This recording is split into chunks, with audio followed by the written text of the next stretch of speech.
People in the audience, thank you for joining us for Quantum Bigfoot Language with Ron Morehead and Scott Nelson. Along the way here, of course, I want everyone to feel like they can approach anyone speaking at any time. Just shoot a question to the open panel there in your chat button, and I'll get the questions directly and pose them to them. There may be an option towards the end to where we can actually turn on the microphone, in which case, if any of you want to address them and talk to them, we can have that possibly happen. I think that's an option. I'll double check it as people are speaking, but also if you have questions that you want to direct to other people and visit amongst yourself in the audience, just make sure that you clicked the person's name or all panelists or all people within the Zoom community, and they will get it. So that's what I want to say about that. All right, let's get started here. Out of the gate, everybody knows who we have on screen, I hope, but we'll introduce them nonetheless. Ron Morehead, Bigfoot researcher, entrepreneur, author of several books, including Quantum Bigfoot, which is where we're headed today, including Quantum Bigfoot Language. Thanks for joining us, Ron. Thanks for having me, Scott. Toby. Scott, you can call me Scotty. And Scott Nelson, 20 years a teacher at Wentworth College prior to his time, and now teaching at Missouri Military Academy, instructor of language and philosophy. He also is the author of the Sasquatch Phonetic Alphabet. Hello, Scott. Hello. How are you? All right. Thanks for having me. Yeah, I'm glad we put this together here. Now, we've got a lot that we can get through and talk about within the time that we have it here. And I want you guys to feel comfortable because this is going to go down in the digital record for us. We're recording live and we're going to keep track of this here. So you guys don't do a whole lot of conferences directly together. Ron, would it be fair to say that you do more conferences alone without Scott? Yeah. Okay. Be fair. So this is a good opportunity for you guys to catch up and clear the air, because there's a lot going on in the community still, even while we're all in this position of quarantine. But to let the audience know, Ron does have a presentation that we're going to start off with. But before we do that, I just want you guys to tell the audience a little bit about yourself here. Maybe just give each of you 5 minutes of your background to the audience, and then we'll move forward from there. Okay. Why don't you go ahead and start, Scott? Okay. The first thing I like to tell everyone when I present my study is that I'm not a Bigfoot guy. I never was a Bigfoot guy. I mean, I grew up in the Rocky Mountains with all kinds of stories. I had Native American friends who had really crazy stories. I always thought that they were just superstitions. So I never was a Bigfoot guy. I'm just a language guy. But one day I had my son was up in my classroom at Wentworth College because he didn't have school that day, and he had a project to do for school. And this is when Google was brand new to me anyway. And I had my computer open. And I said, so what do you want to do he was supposed to write a paper. And he was a 12-year-old boy. So, of course, all 12-year-old boys want to write a paper on either the Loch Ness Monster, UFOs, or Bigfoot. I said, well, pick one. So he says, okay, Bigfoot. So I started Googling Bigfoot. And in the middle of that, he says, Dad, what do you think Bigfoots sound like? And I just remembered some B-grade movie from the 70s, and I let out some little, ow, goofy sound. And Stephen says, Dad, that's not what Bigfoots sound like.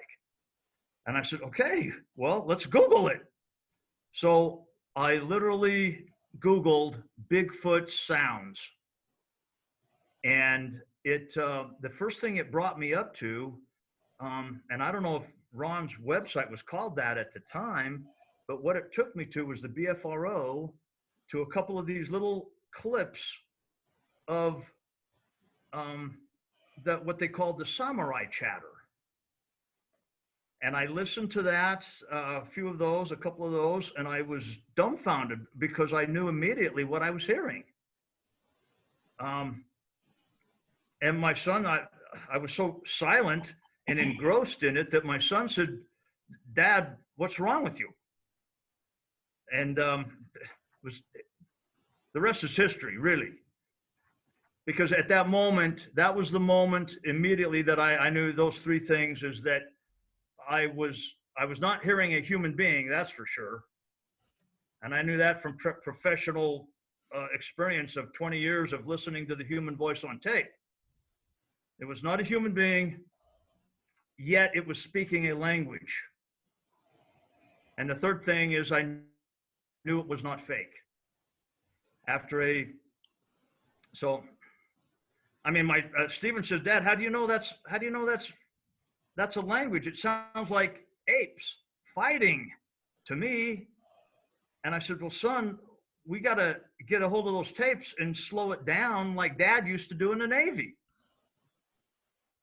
And after several days of detective work, I was able to find Ron. And that's complicated my life, should we say. Ron? Ditto. Actually, my history is going to be in the first beginning of the PowerPoint program I got for everybody. I made it especially just for this, and this has been with me since '71, so I was 29 years old then, and it kind of tags on you and stays there, especially when you've had the experience that me and the other guys had up at that Sierra camp. But so anyway, Scott and I became friends after that. He came out and interviewed, actually Al Berry and myself, an investigative reporter that took up. He wanted to find the context, I think, of the sounds.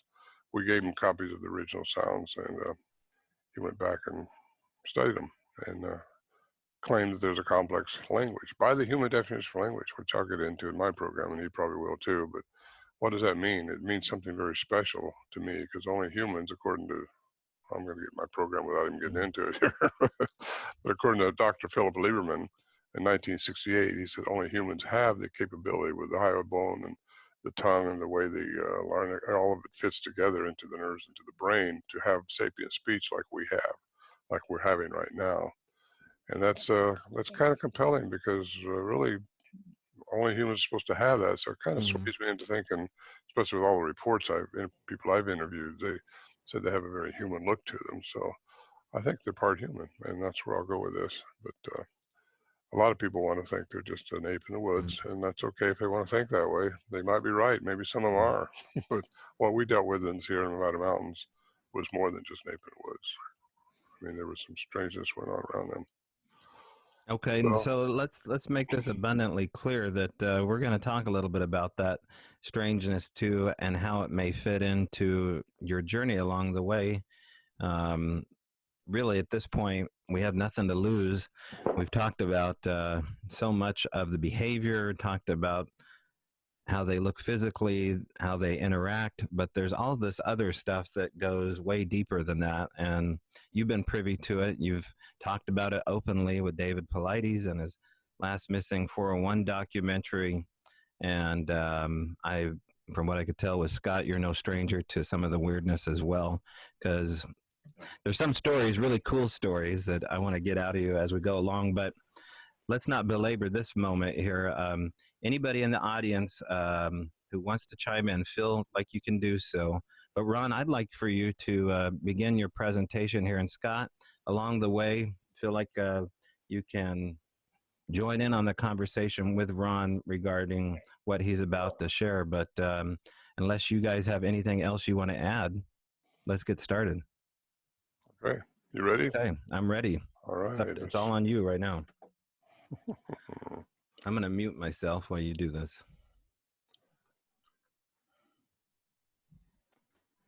Well, I don't know why that's up there like that, but anyway, let me get into my... Yeah. I don't know what you did, Toby, but we're seeing everything but what we're supposed to be, I think. Well, wait, it takes me a minute, Scott. I'm not as fast as I used to be. Right, Scott. You'll see his presentation here shoot up in a second. Oh, okay.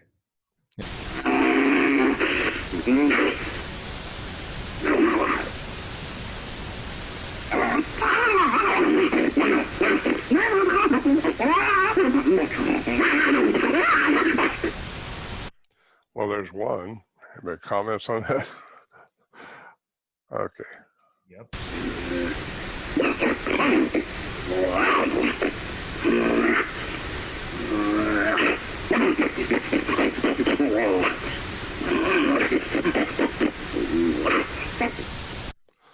Well, I'm sure everybody recognized that.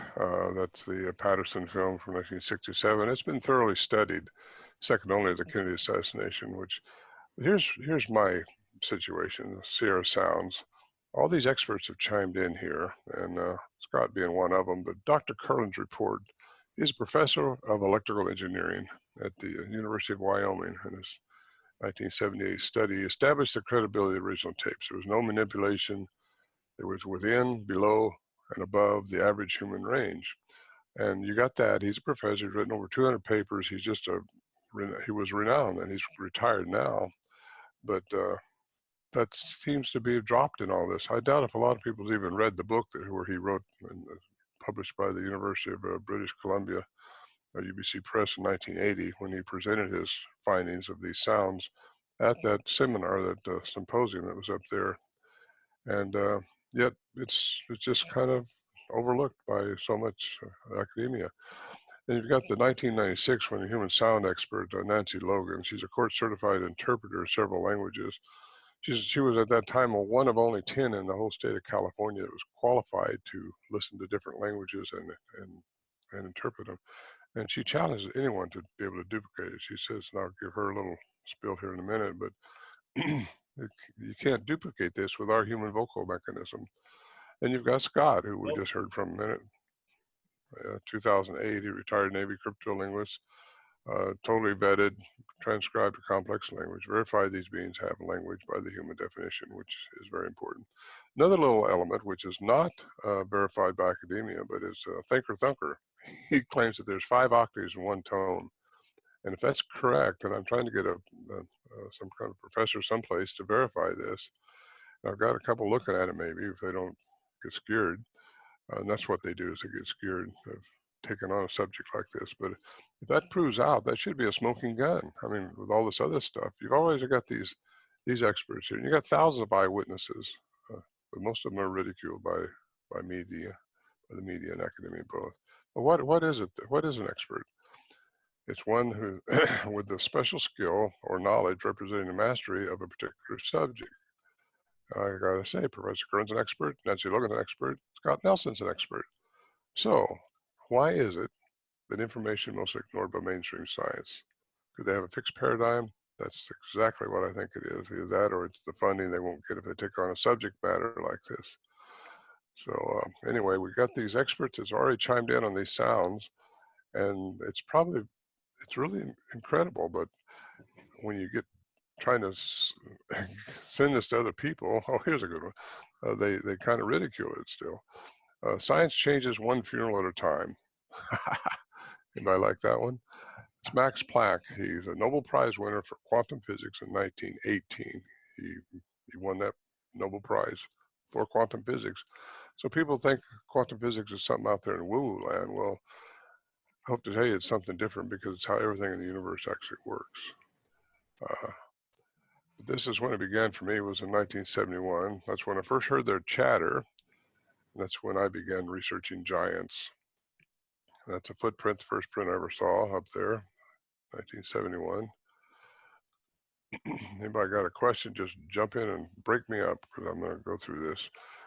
We took supplies in, and see those barrels there and the mules, and that was 1972.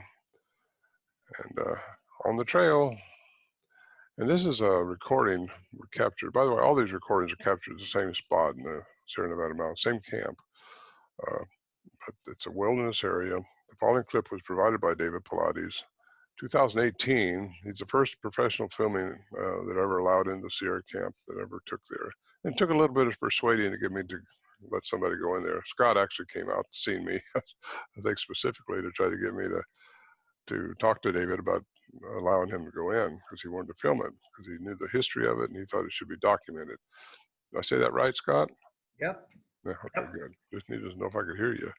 Anyway, this is the trip in. It's only 1 minute long, the trip, but it's about a 5-6 hour trip in. So let's watch it. That's okay, Colin. It's a nice easy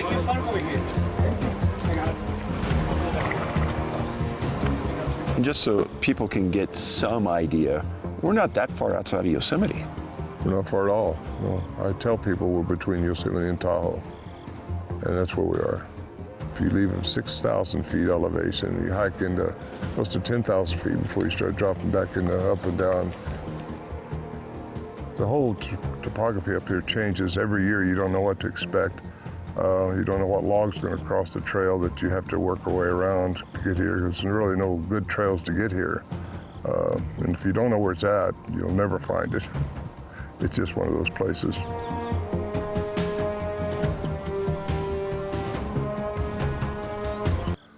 A lot of people have seen this before, but I'm just going to hurry through some of this, and then when I get into the, well, it's all good stuff, I think. Anyway, I've been to a lot of places researching this phenomena, and I went into Russia, Siberia, Bolivia, Mexico, Peru, a couple times there too. But an effective researcher does not selectively find reports that fit his or her ideas, does not discredit others, keeps an open mind, listens, and should never be tethered by an ego. That's what I think makes us human. Egos make us human, so I think it's kind of important to watch for that in this whole field, because it seems like there's a competition going on, and I don't.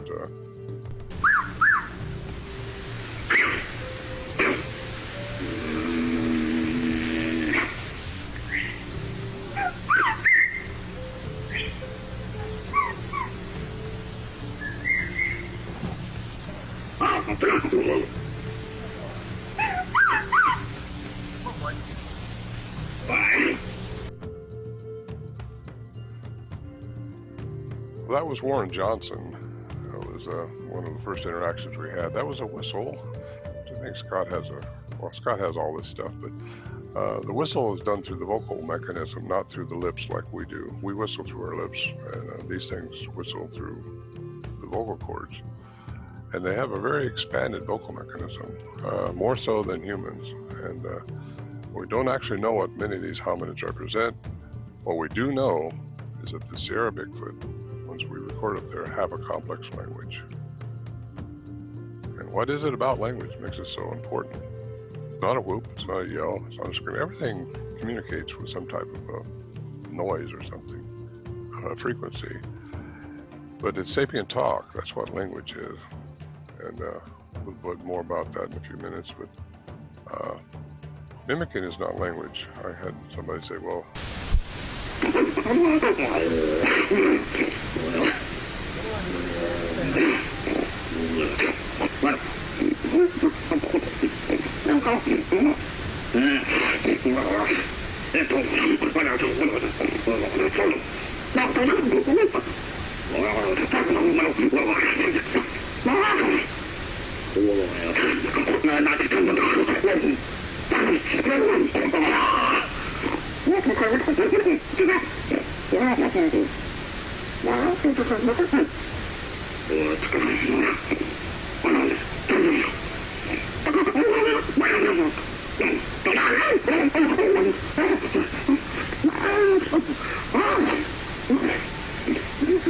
well, that wasn't a minor bird, and it wasn't a leery bird either. I had somebody say, well, birds can mimic. Were these things mimicking? No, they were not mimicking, in my opinion, and I think Scott will verify that, but they were actually talking to each other. And that's kind of what Albert Ostman talked about in this book here. This is when I was exploring Toba Inlet. It was Albert Ostman's story of 1924. I was up there, that's Peter Byrne on the right, Al Berry on the left, when we went into Toba Inlet. That's a little map up there of where Ostman said he was taken from and kidnapped, held 6 days. But what he said in that was they chattered amongst themselves. And that's in this book with John Green. And anyway, I thought that's kind of interesting because you hear people saying they were chattering, like they think there's people out there talking somewhere. Well, they are, but what are they? They're not like us, whatever they are. Quick question here, and this is going to maybe interrupt your flow here, but I think there needs to be more questions here as we go along, so I'm just going to ask them. In regards to your story, Ron, the people on here, I assume a lot of them already know it, so they've come locked and loaded with questions. The first one was, in your area at the Sierra camp, did you ever expand out to other areas to study it, 10 miles out, maybe mark a radius from the center of camp and work outside of it? Yeah, yes, we did quite a bit. Yeah, the answer is yes, we did. We was looking for signs. We have found signs out away from camp. I interviewed a guy last year I think it was, who hunts about 15 miles as crow flies from where our camp is. And a very credible guy, and sounding very credible, firefighter. And he'd been hunting that way, and he'd been experiencing the Bigfoot phenomenon for several years, but he thought it's time to get a hold of somebody. So he got a hold of me, but he also said that this last time when he had an encounter, he saw a UFO hovering over this mountain and a Bigfoot at the same time. So I started looking into that connection, and I've looked into that for some time now, but I do believe there's a connection there with an alien component to it, and of course that's another story too. But yeah, we did expand out, and we have found things. One time I was out a few miles away with Alberry. We took our horses into a little lake that I'd never been to before. It was right around, it was across the canyon, way across the canyon from where our camp is. A couple of canyons, actually. I thought, well, what the heck, I'll get out here and do a couple of yells. I used to have a big yelling Bigfoot voice. I got out there and started doing some yelling. Went back and sit down by the fire where Al was, and all of a sudden, here it comes. Big chatter. Oh, wow, I got their attention. It surprised me. I didn't think it would, but it did. So I ran over there with my camera right quick. I'm standing over there by the edge of the cliff where the sound came from, and that was it. No picture, no nothing after that. Just a quick note here, Ron. Can you turn down the audio just a hair on your end with the music, just so we can hear you a little bit better? That Maybe shouldn't just even be, yeah. Turn the volume down just a little bit on your.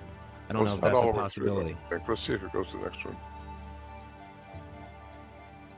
Still there? Okay, that's all right. I just wanted to make sure that they could hear you. I'm not sure where I started that. Well, let's go back to the Jane Goodall letter here and see if we can do it without the audio so big. Okay, there we go. The other question along the way, let me go back here. This may be one for you to chime in onto as well, Scott, regarding what we just heard prior to that, the sound file that Ron played with the Sierra sounds. Has anybody come close to recording what Ron has recorded all those years? No, over the years, I've received dozens, over 100 little snippets and clips of language from researchers, and they fall into several categories. Most of them are just fake. Most of them, and some of them are obviously attempts by people to trick me up. In other words, send me something fake and see if I'll say that it's real. Then another huge block of them that I've received are simply just other animals or just other sounds in the forest that I can't say that they're not the same being as the Sierra being, but I can't say that they are. Okay. Because they might fall within the parameters of a human voice, for instance. And I've had 3 or 4 out of all of them that I believe could be the same type of being as the Sierra being. Okay. That's what I wanted to ask here. Okay, Ron, sorry to interrupt you. Go ahead. It's okay. This is a letter I wrote to Jane Goodall. She kindly replied in her own handwriting, so I saved it, and kind of glad I did. She's an open-minded person. Thought I'd say that. Here's a letter that we wrote about the language or the chattering amongst themselves to Ivan Sanderson, and that was 1971, the winter of 71, when you can't get into the camp any longer in the snow. And Ivan Sanderson, unbeknownst to us, sent it to Peter Byrne. He's saying very blatantly it's got to be a hoax because they're just an ape in the woods, right? That's all people thought they were. It's all we thought they were too, but there was chattering. We didn't realize the significance of language at that time. But it was a 23-page handwritten letter to Ivan Sanderson, sent it to Peter Byrne. By the way, that's Warren Johnson. He's the guy you heard whistling back and forth with the Bigfoot that was whistling, and that's Al Berry on his right.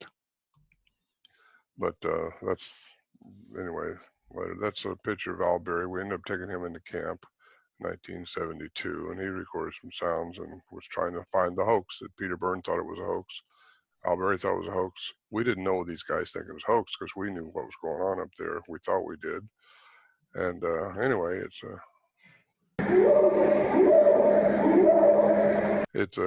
I like this little statement. Credible evidence can often be ignored if it doesn't fit within predetermined paradigms.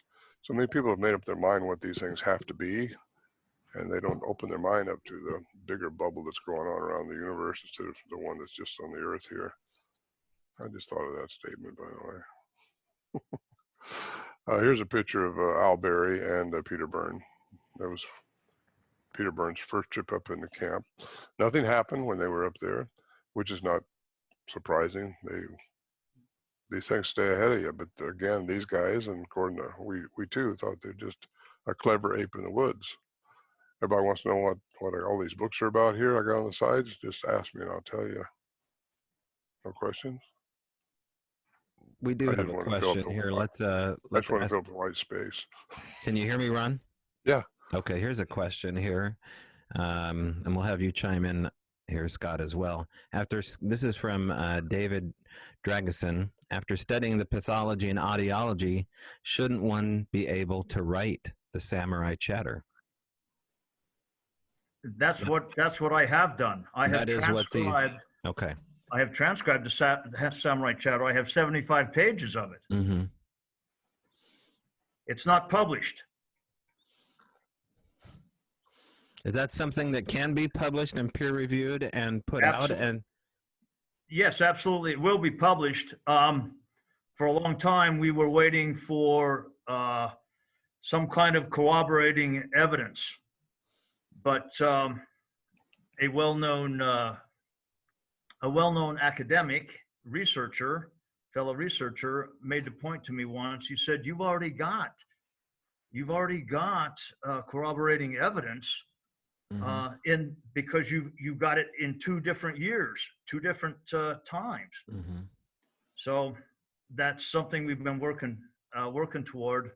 But for a long time, that's why when we presented our study, mm-hmm. the first thing that we would do, and the last thing we would do, is ask all of the field researchers out there to send me any kind of tapes at all that they thought could have any kind of chatter or even coyotes fighting, because that's what it sounds like to the average ear. And that's what we did over the first few years, is just collect so many different audio clips from people sending us everything. And there was an interesting quote yesterday for people that weren't here for the elongated skull conversation that Ron was a part of. One of the questions was about academics not taking the research seriously, mm-hmm. or just plain on pushing the evidence aside. But Brian Forster brought up a good point that if you got to change the culture first, the academics will follow. You don't need their approval. You have to get to your audience. And that's what we hope to do here. I mean, academics may be tuning in. I hope they are. But all in all, it takes the people in the audience to push the culture here. Someone else wrote, well, real quick, there's a book down here, Ron, in the lower left-hand corner called Ishi. Is that right? Ishi. Yeah, someone said they really appreciate you putting that up. Oh, good. Yeah, that's a pretty interesting story. Anyway, I don't know if you want me to read it to you or not. No, one more question. He was east of Chico in California, in the mountains there, and he was one of the last remaining of the tribe. Keith Lentz has a question for you too, Ron, as we're going forward here. Do you think Bigfoot can mimic animals? And if so, how has this been witnessed? How has this been observed? Do you believe they can mimic owls in particular? Yes, certainly. They have such an expanded vocal mechanism compared to ours anyway. I think they can make any sound they want to. And there was one time he may be referring to the one I've talked about, and that's when my daughter Rhonda and I were at camp, just the two of us, and I heard what I thought was an owl up the canyon a little ways, and up behind those birch trees, Scott, right up there by those rocks. And I started turning my little recorder, my handheld recorder on, and the speaker switch was on. It made a squeal, and that owl sound turned into a Bigfoot chatter, and that told me right there, well, they sound like an owl. But what gives them away a lot, now it was up the canyons that could have, it was really loud, I thought, for an owl, but then it could have been echoing down the canyon a little bit. So what gives them away is their aptitude, I think. They're really huge voices, and it'll jar you when they're next to you and start doing something like that. But yes, they can mimic. I believe they do mimic. It may be a hunting tool, it might be a evasive tool, whatever, but they can do it, in my opinion, and my opinion is good. That's what counts right now. Okay, next slide, Ron. We're ready. Okay, this is Alberry, but cognitive dissonance, it's mental conflict that occurs when beliefs or assumptions are contradicted by new information. A lot of people are in that right now, and that was coined by this Leon Pessinger, 1957, that term. But people have made up their mind, and when something else comes to them like this, and that's what Alberry ran into. He had several attempts trying to solicit some unbiased scientist to either credit or discredit the recordings. He didn't care. He just wanted it solved one way or the other, whichever way it was. And it wasn't until he ran into Professor Kurland, University of Wyoming, that he got some good information, that unbiased information, a year-long study, which I'll talk about in a minute. But that wasn't his first. He went all over. He got laughed at a lot of places and made fun of.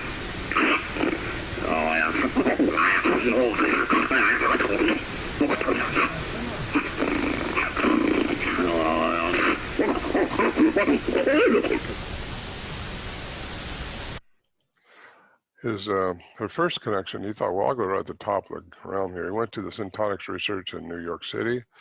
These are people that studied the Nixon Watergate tapes. I'm sure a lot of people remember that. If you're over 20 years old, you might remember it. No, 40 years. How long? Never mind. But they said, just in a quick analysis of it, which they didn't do a full study, but the sounds were spontaneous, taken at the time of the recordings. There was no 60-cycle hum, which would have shown pre-recording or re-recording in a studio. And they were too powerful to have been human-made.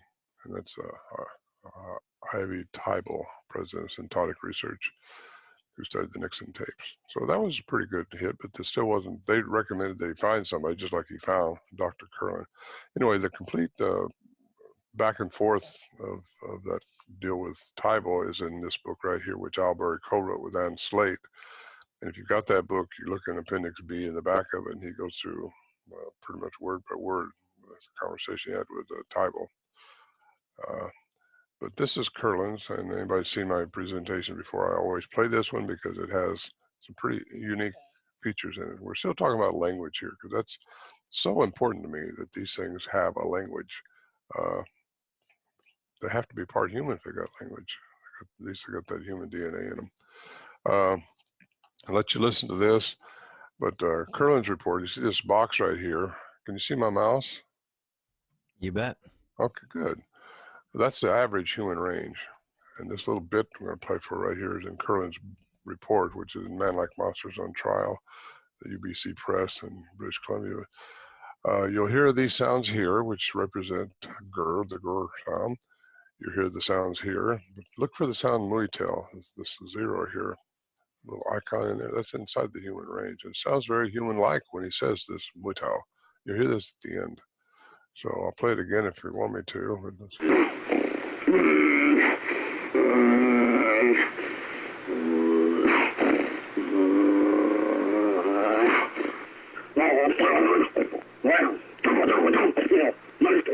You hear the movie tell? Yeah, that's I think very interesting, because that sound human-like is in the human range. However, note they can go outside the human range, above and below, and a whole lot more. If anybody wants to hear it again, I'll play it again.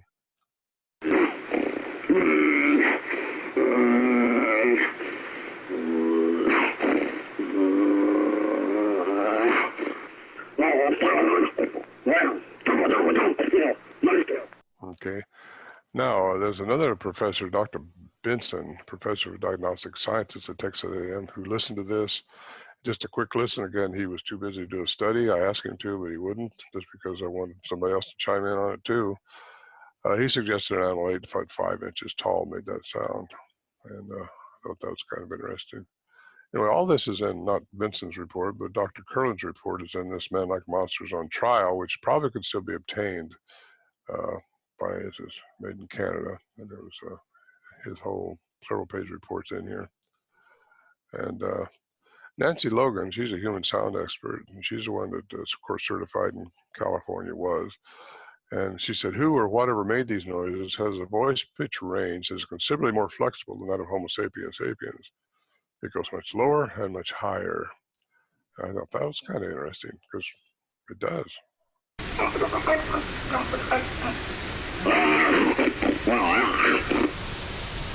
Now, I have a speculation. I speculate that could Bigfoot have more than 2 vocal cords, given their very unusual vocal abilities? Don't know. But I suspect they might have, because they can do some really interesting sounds that are outside of what we can even probably hear. Oh, look at that guy. Hey, before we get to talking about that guy there, a question for both of you here. Next question from Keith. Different languages from different areas. Are there any examples of a different language outside of the Sierras, or, out of Sierra proper, exhibiting different languages? Ron, Scott? I can answer that, Ron. We don't have any example outside of the Sierras of anything like this that we could legitimately say is producing utterances of a linguistic nature. We just don't have it. We don't have any recordings. I have not received any recordings outside of the Sierra area that would be evidence of language. Now, that doesn't mean that they don't have a language. It just means that people have not been lucky enough to record them. Also, I think, if I could add something to that, Scott looks for something that's outside the human range also. Correct, Scott? Yeah, of course. Yeah, because if it's outside the human range, that really grabs the attention of people who want to study it, because humans aren't doing it. And so if there's a morphine stream of words, which Scott will get into, I'm sure, but it just suggests, not suggests, but it determines the language. Scott was vetted by the Defense Language Institute. He was a 2-time graduate of this. And, just in case he don't tell you, I'm going to tell you. There's not too many men qualified on this planet that can do what he did. In fact, he says there's only one that he knows of, and that was his instructor. And anyway, I think that was kind of the importance of language and how it relates to Bigfoot research. Okay, I'm kind of giving that away a little bit, but only humans have the vocal tract capable of language. No other primate has this. That's according to Philip Lieberman. He's a linguistic scientist at Brown University. He made that statement in 1968. So that right there throws a lot of academia away, because they say, well, nothing else can do it. And these aren't humans, so they've got their mind made up. All community sounds are vibrations and frequencies, but cognitive vibes represent a higher level of consciousness. I like that one. Language requires a special connection to the hyoid bone. It works in unison with the larynx and the tongue. Only humans have this, according to Dr. Lieberman. But I gotta tell you, Bigfoot has it. Sound waves, when amplified to a high enough frequency, would turn into visible light. That's science.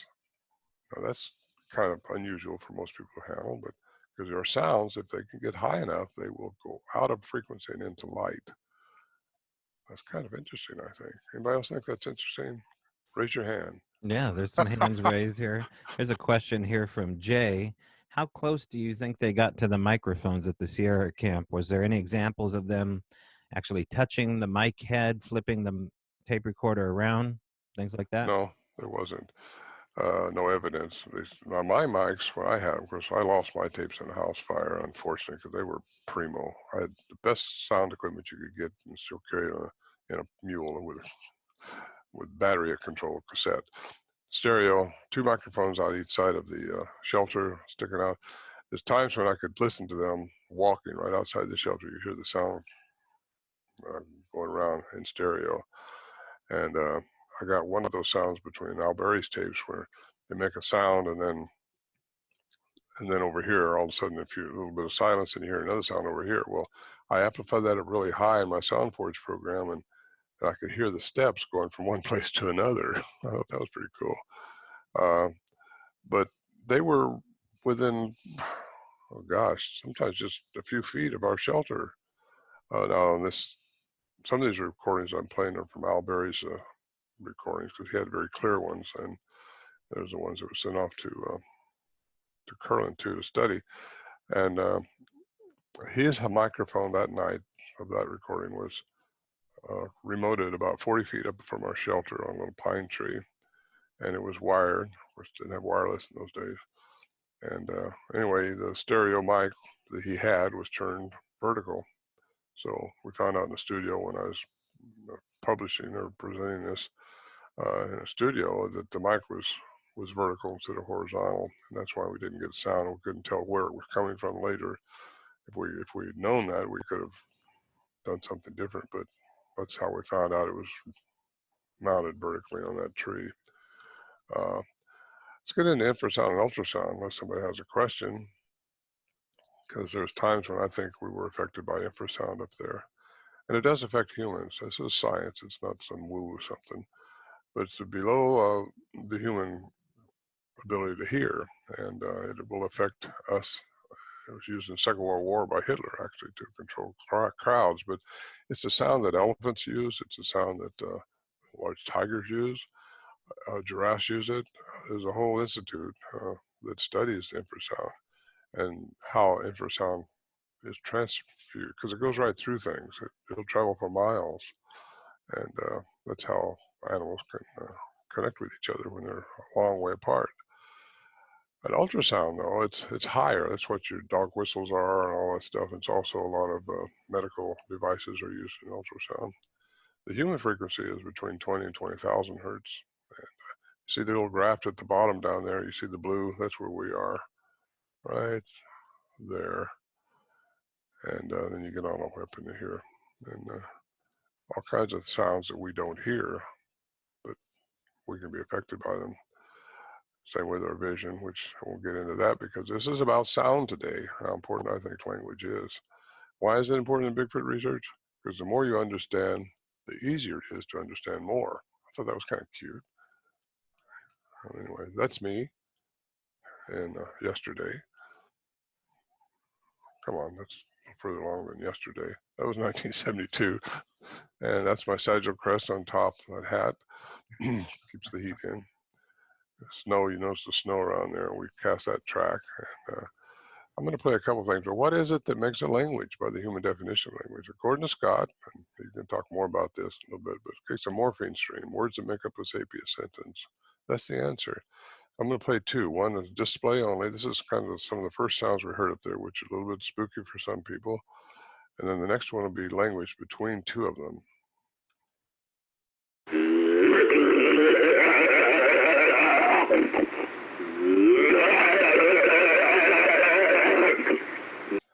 And this one represents language.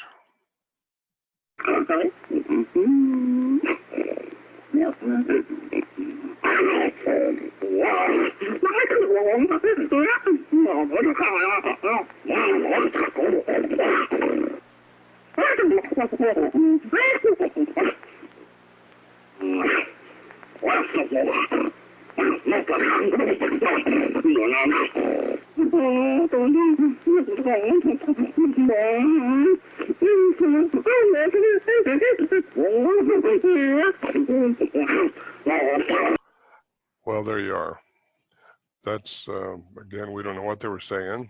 Scott can't tell you what they were saying, but we do know it was a language that communicating between themselves. We don't know, didn't know at the time, if they was arguing about coming and eating us, or if they was going to just arguing over who's going to get the food we left out, or maybe we were going to be the food. We don't know.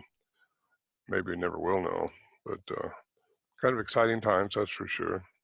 And that is see that on my hip right there? That's a big gun. We all have guns, so people say don't take guns with you. I think that's silly. There's all kinds of things out there bother you besides these things, and I'm not sure these things would, but I don't think they're allowed. Really shouldn't be interfering with us humans. Ron, we should mention too the size of that cast. What size of footprint again is that? That's 19.5 inches. Right, and you still have that cast in your possession, or I do. Yeah, it's all packed in styrofoam. I got a copy of it that I'll take around with me. I have a quick question too from David Mabane. He wants to know, is there any evidence that they can understand English through studying the language, Scott and Ron? They simply answering questions that we couldn't understand with knowing full well what the statements were from Ron? Well, could I shoot it first, Scott? Sure, go ahead. Yeah. Well, in my book, Quantum Bigfoot, I think they can get into the vibration where your head is, and they can, what some people call mind speak. In quantum language, it's called quantum entanglement. And can they understand what you're saying? They can understand your intent, I think, and what you're trying to put out. I don't know if they know the words, but Scott could address that. Who knows? Until they come in and say, "Ooga ooga, there's a tree," and point to a tree. You don't know that ooga ooga means a tree. So there. Scott, you're up. Your turn. Well, in the Bräu Morhead tapes, there are numerous examples of what we would call cognatic expressions, or words that would fit in the right place to be cognates, meaning words that would be the same in their language as it would be in ours. For instance, the word no. We did a study on the frequency count. Linguists have to do this. We do frequency counts on the morphemes, which means syllables. And the frequency count in human languages, the most frequent morpheme that all human languages speak is the word no. Unfortunately, way more common than the word yes. And the frequency count of these Sierra beings, also the very top morpheme, the most common morpheme of all of the utterances that we captured is no. This gives us some correlation to human languages. There are also a lot of things that that people hear when they listen to the tapes, and they think, "Oh my gosh, that sounds like English. That sounds like they're saying this, whatever." But that gets too close to what we would call pareidolia, which is the thing. It's what humans do mentally when they hear something of a completely random nature. We naturally try to make sense out of it. We try to pick pieces out of it that would make sense to us, and therefore we would naturally hear things that we would equate with English. Now, the interesting thing about that is I have had native speakers from all over the world listen to these tapes, and they all do the same thing. In fact, one of the first people I ever had listen to it was my very good friend Jerry Masuda, native Japanese speaker. And the reason I had him listen to it was because it does sound Japanese. It sounded like the old samurai movies, the old samurai TV series, and because of the very emphatic staccato in which it's uttered. And he found things right away. He said, "Scott, that sounds like a very ancient form of Japanese, but I can't understand a thing. I can't understand a word of it.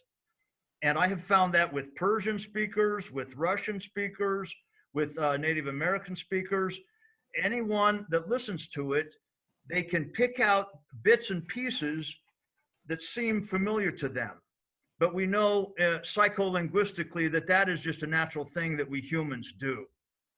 So we have to document those possible cognates, but we can't put much stock into them.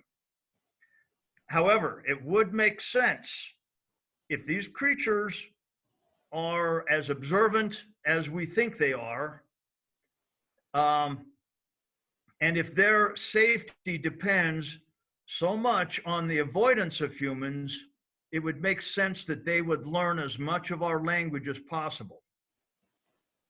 And we have to face it. How long has English been the dominant language on this continent? 400 years, over 400 years. How long before that? How long was the Spanish language dominant on this continent? 500 years. And then we have to think about, the Native American languages. And we can't pick one out. There are over 600 different Native American languages. So it'd be very, very difficult to say, hey, here's some Cherokee words. Here's some Shoshone words. But it would make sense that these beings would make every effort to learn as much of our language as they could. Awesome answer. Real quick here too, regarding looking into old languages, Scott, is there any evidence that these words are showing up, or these phrases, these phonemes or cognates showing up in what are considered dead languages like Sumerian or anything like that? I have, no. But I have to qualify that, because there's an ancient language that I speak, and I've spoken out there with Ron many times, the Avestan language. And I can give you a taste of it. Well, this is Persian. But there's Hashem Bohu Veheshtamasti Ushta Asti Ushta Chmo Yatashoy Vahishtoashim. I have taken these very, very ancient languages, and I will go up, when we're up there, I'll go out on a rock, on one of these tall rocks where we think that many of these articulations were coming from. I'll stand up on top of those and shout these out in every language that I can think of, every language that I know: Russian, Spanish, Persian, English. I'll sing old sea ditties, from my Navy days. But and we've tried everything, and once in a while we'll get a little bit of a response, but nothing that we could call linguistic. The Navy sea ditties are usually not PG rated, so I wonder what kind of responses you're getting. Okay, go ahead, Ron. Okay, this is 3 years after our initial contact. Excuse me, at this year camp. That's me on the left again with Lewis Johnson and Bill McDowell. And Scott seems to think that they slowed the vocalizations down on this tape to communicate.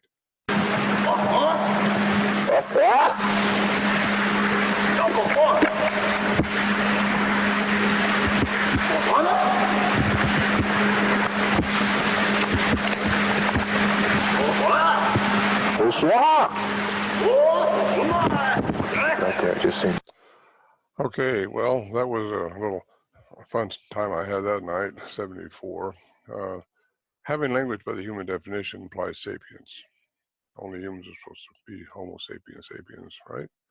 Sapiens attributed to humans only. I think this is significant because it should tell some of these would-be researchers out there that they're not looking for just an apron around the woods. And how come they're not finding them? I got that in my quantum book also. Here's a quote by Dr. Edgar Mitchell. There's no unnatural or supernatural phenomena, only very large gaps in our knowledge of what is natural. We should strive to fill those gaps of ignorance. I encourage everybody to memorize that one. Because really, I don't call anything paranormal or woo-woo or nothing. It's just quantum science. Oh, there's a good picture, Scott. Recognize that horse, Scott? Oh boy, I remember that day. Yeah, that was quite a day, wasn't it? That was a difficult day For me, for you. that was a day I think I broke a rib or something, couldn't get off the mountain very well, and Oh. Scott nursed me back to the camp where my daughter was. And, No, he's playing it down. I saved his life, and he fully credits me with doing that. So We got to Well- talk more in depth about this day too. So as we go along here, I want to dive into that photograph and what happened before and after that. But okay, yeah, that was quite a night. My daughter saw a Bigfoot down at the camp where she was, which is a few miles away from where the Sierra camp is. But this is down off the mountain, and after we got down, which was a tough day for me. But here's a little, remember that trackway, Scott? My Oh, daughter you had bet. saw one of these that morning. My daughter's the one that read, Rhonda. And that's Wendy, my granddaughter. And she was walking a trail, maybe 100 yards different than where my daughter saw this thing run across. She thought, oh, Wendy's going to see this thing. So I headed right for her. And we asked Wendy when she got back if she saw anything. And she said, yeah, there's a big white wolf came right out in front of me running. They stopped, looked right at me, and then ran up the hill. Well, that gets into skinwalker stuff. And so that's a little freaky. But here's the one. Here's the track trail right here. Everybody see that? Something heavy made that. That's Scott trying to make an indentation in the ground. See how deep those tracks went. Whatever it was very heavy. And it just stopped right here. That's what they're all looking at. Where'd it go? Where'd it go? Well, we look up in the trees. We look, where could it have jumped to? Couldn't find where it went. Well, is there anything that answers that? And yes, I do think there is. I hear it for years and years. I've heard about how trackways just disappear. Then all of a sudden you got the researcher looking into it. And he said, well, it's a hoax. It's ridiculous. You know, it's what, it's just some UFO pick it up and take it off? Well, maybe so, but I think there's another reason. I think it's called density. I think they lose their density because they're able to transfer their mass into energy. And there's pictures of that stuff happening in different researchers. And anyway, I'm looking into another one right now from Jay's video, actually, which I don't know if it's smoke yet, but I'll find out. But there's other reports of this. It's pixelated look when they see them, their energy moving. You can't see the plasma energy. Sometimes if the temperature's right, you can see it. And in this film that I was in with David Pilates, the Hunted, Missing 411, The Hunted, he gives about a 15-minute section of me in there. But right after that, there's a really good part that talks about this lady who was she was up in a tree hunting, waiting for the deer, and she's seen this movement from tree to tree, and it looked like an energy pattern. They call it the predator look because that's what it appears like, this pixelated type of floating from one tree to another. And anyway, I think it's energy. I think these things, according to Native American lore too, they go in and out of trees. They live in two worlds. What does all that mean? If they're energy, and we all are at the most minute level of our existence, we are energy, all of us. According to Stephen Hawking, according to Einstein, all of physicists, energy cannot die. It only changes form. So, what are they doing? What's going on? Could it be? Ron, I don't want you to pass by these track photos here as well either, because not only are they super deep, but they seem to be cutting in almost at a 90-degree angle. And when you're in spongy terraform like that, it's very difficult to cut through at a 90-degree angle. I mean, you would fan out as the pressure goes down in volume from step to step. So these are much, much deeper than Scott's. Not only is the stride bigger, by the way, what is the stride between heel to heel? I don't know. I was sort of nursing a broken rib right then. Luckily got the picture. Yeah. All I know is that it was way beyond what I could produce. And that's me. That's a picture of my feet, my legs right there. I was trying to stretch as far as I could, and I wasn't getting close to them. And plus the fact that my weight wasn't even denting, the soil at all. Not even a quarter of an inch, let alone 4 inches like this. No, you'd almost have to have some kind of apparatus push down on you to cut through the ground like that, because you know the needles aren't just slowly sloping down into the print to cut through like that. They're kind of stabbed down into the ground. Yeah, I don't know what it was, but it did. It went right through the force and then it stopped.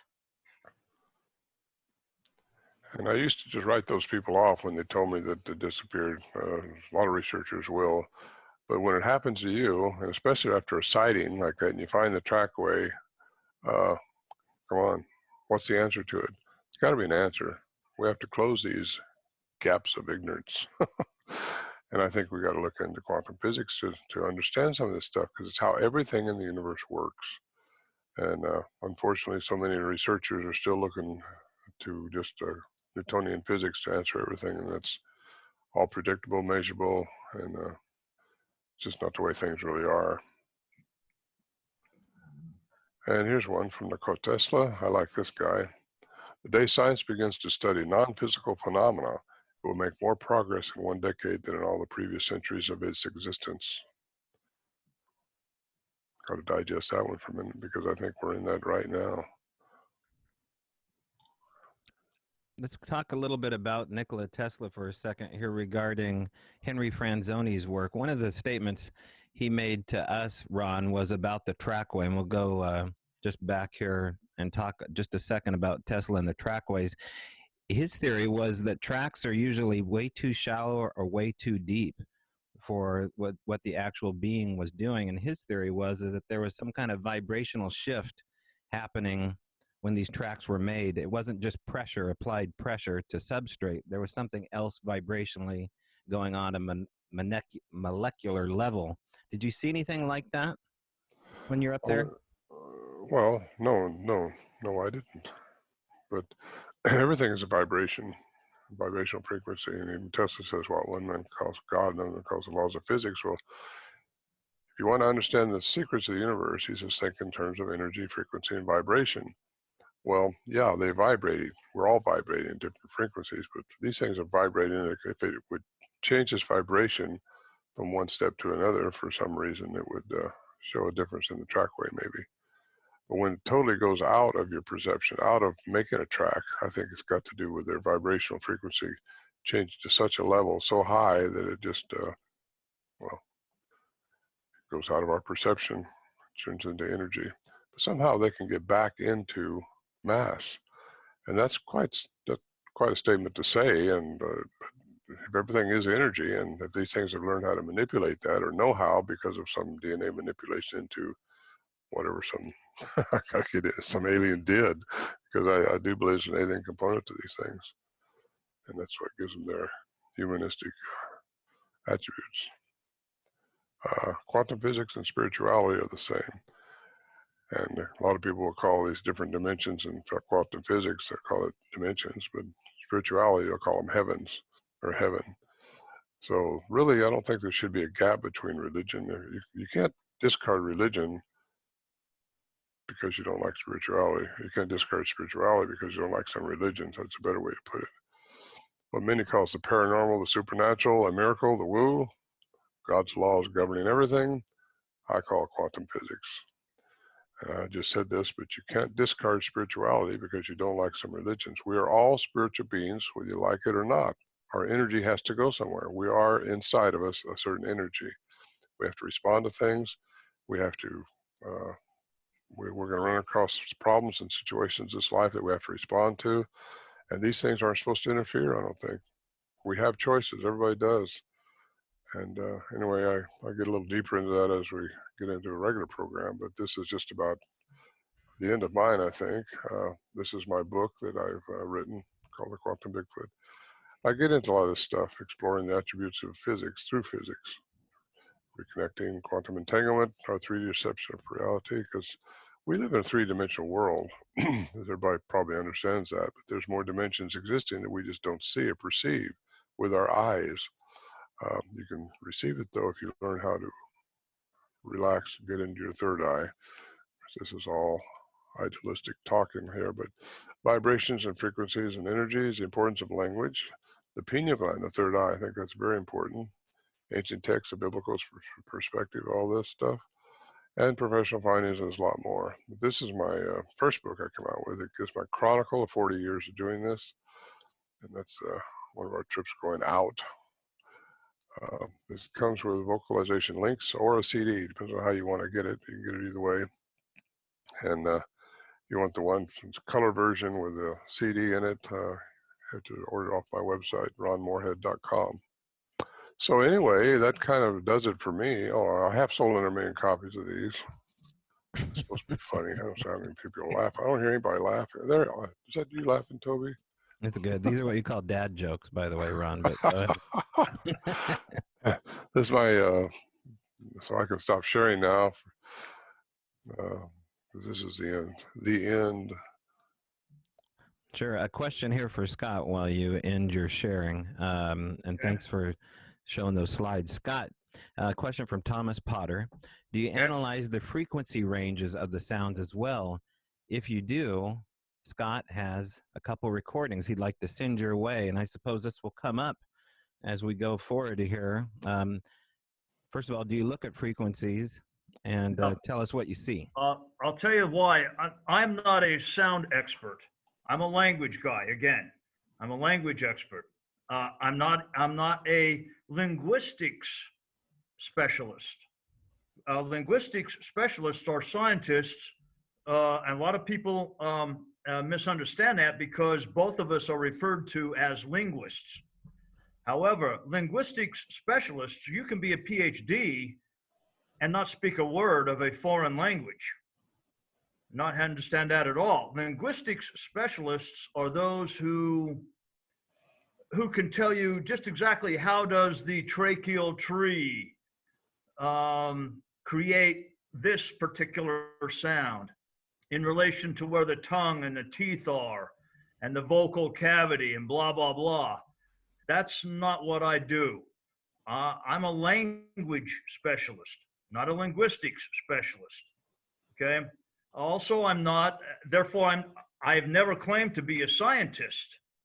I'm an artist, you might say, because language is an art, whereas the science of linguistics is a science. Mm-hmm. Also, I'm not a sound specialist, not an expert on sound frequency, but I can certainly tell you when I put on the headphones and I hear vocalizations, I can certainly tell you from many, many years of professional experience whether or not this could possibly be within the human range or not. Not hooking up any kind of spectrometers or graphic machines of any sort. By the way, Thomas, was it? Yes. I would love for you to send me whatever you have. If it's got audio on it, I would love for you to send it to Ron, who will send it to me, especially if it has anything like what we call a morpheme stream in linguistics.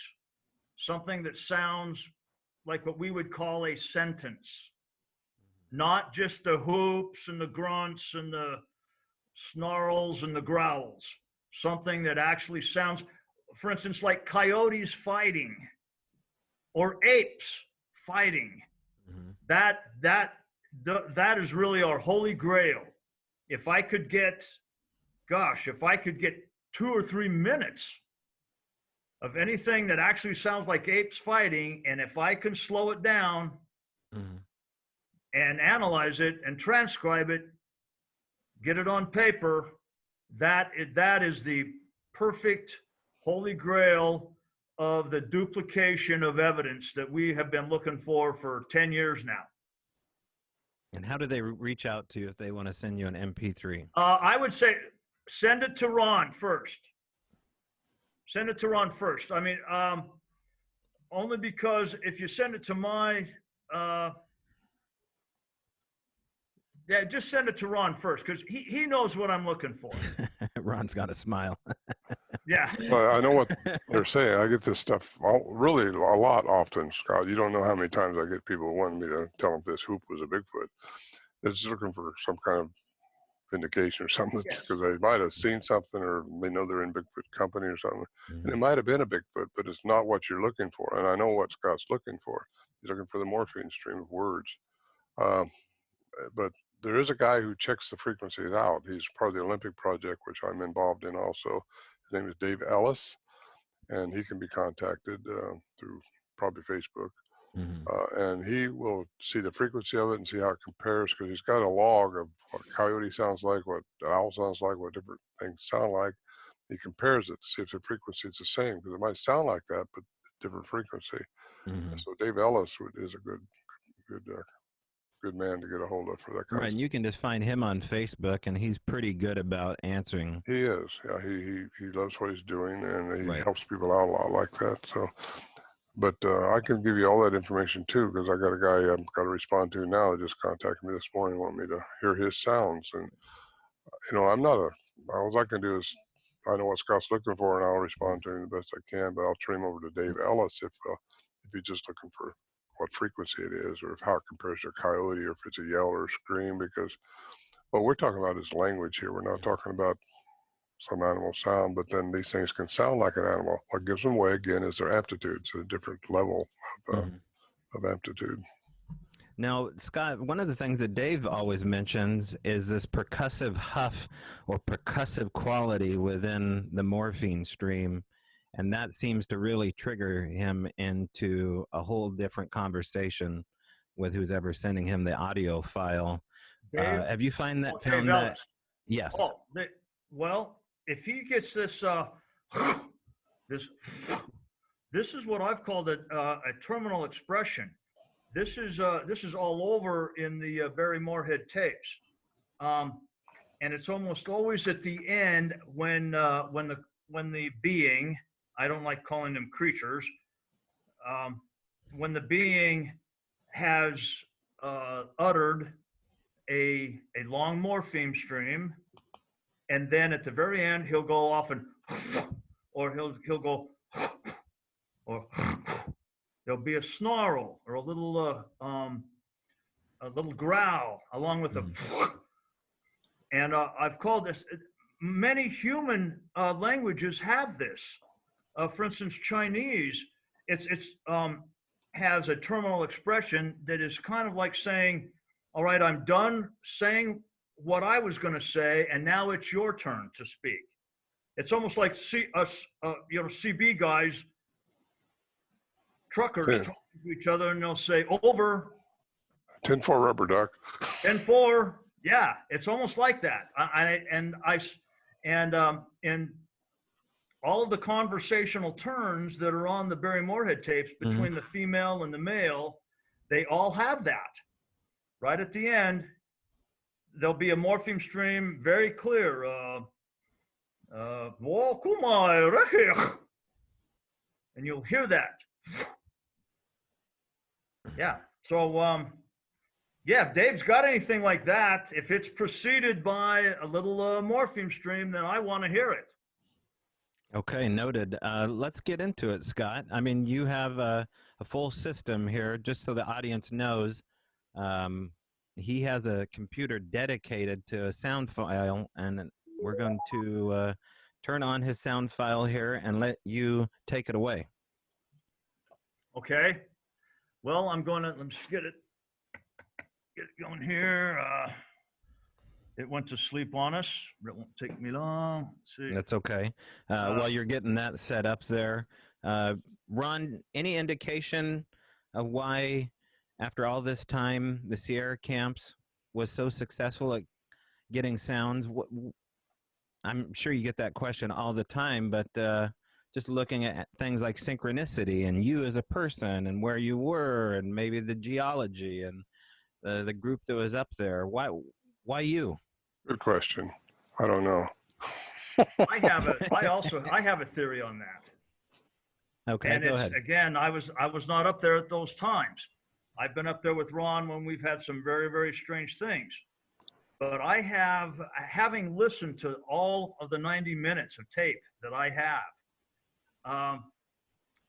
have a theory that what Ron and Al had run into was what I have called a perfect storm. You have a group of hunters that had been up there year after year after year. They're carrying guns, they're shooting deer, they're leaving carcasses out, they're leaving deer guts lay around all over the place after they gut the deers.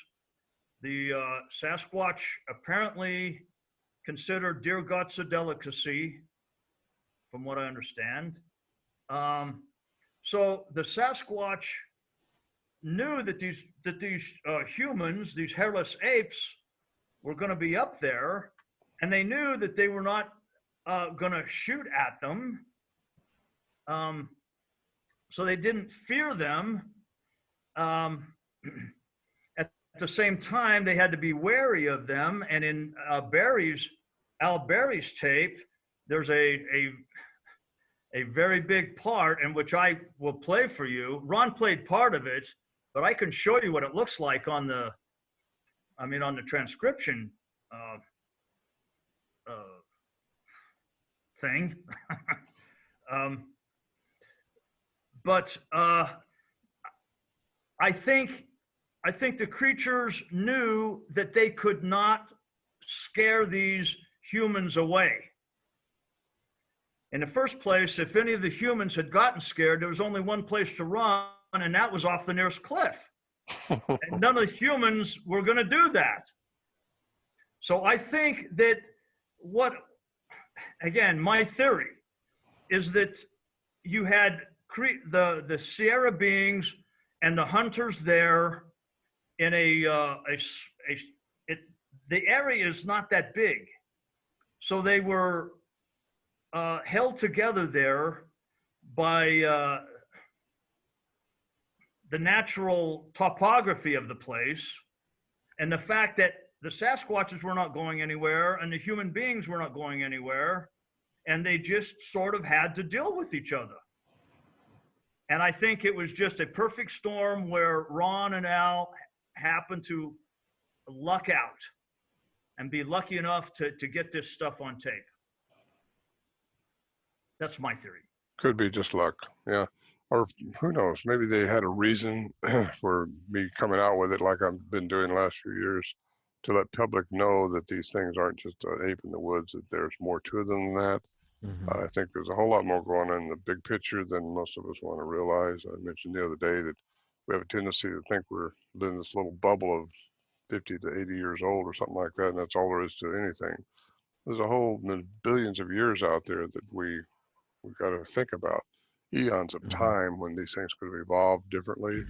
When aliens have been on this earth, we know that, and get into all this stuff and start looking at the bigger picture, what's really going on, and what we think is going on anyway. Aliens have been here. I've seen the evidence of them all over, and they're probably here now. People are seeing UFOs all the time. In fact, there's a bunch of them seen just last night, according to what I'm reading.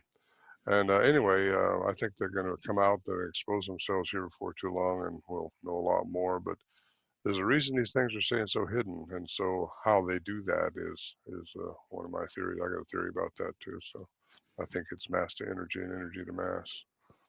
Hey, real quick here, Scott. I also have the emails you sent me with the attachments. So if you need to refer to anything on the screen, I can throw it up for you. Just let me know out of the 3 attachments which one you'd like to see, and I can have that ready for the audience to look at.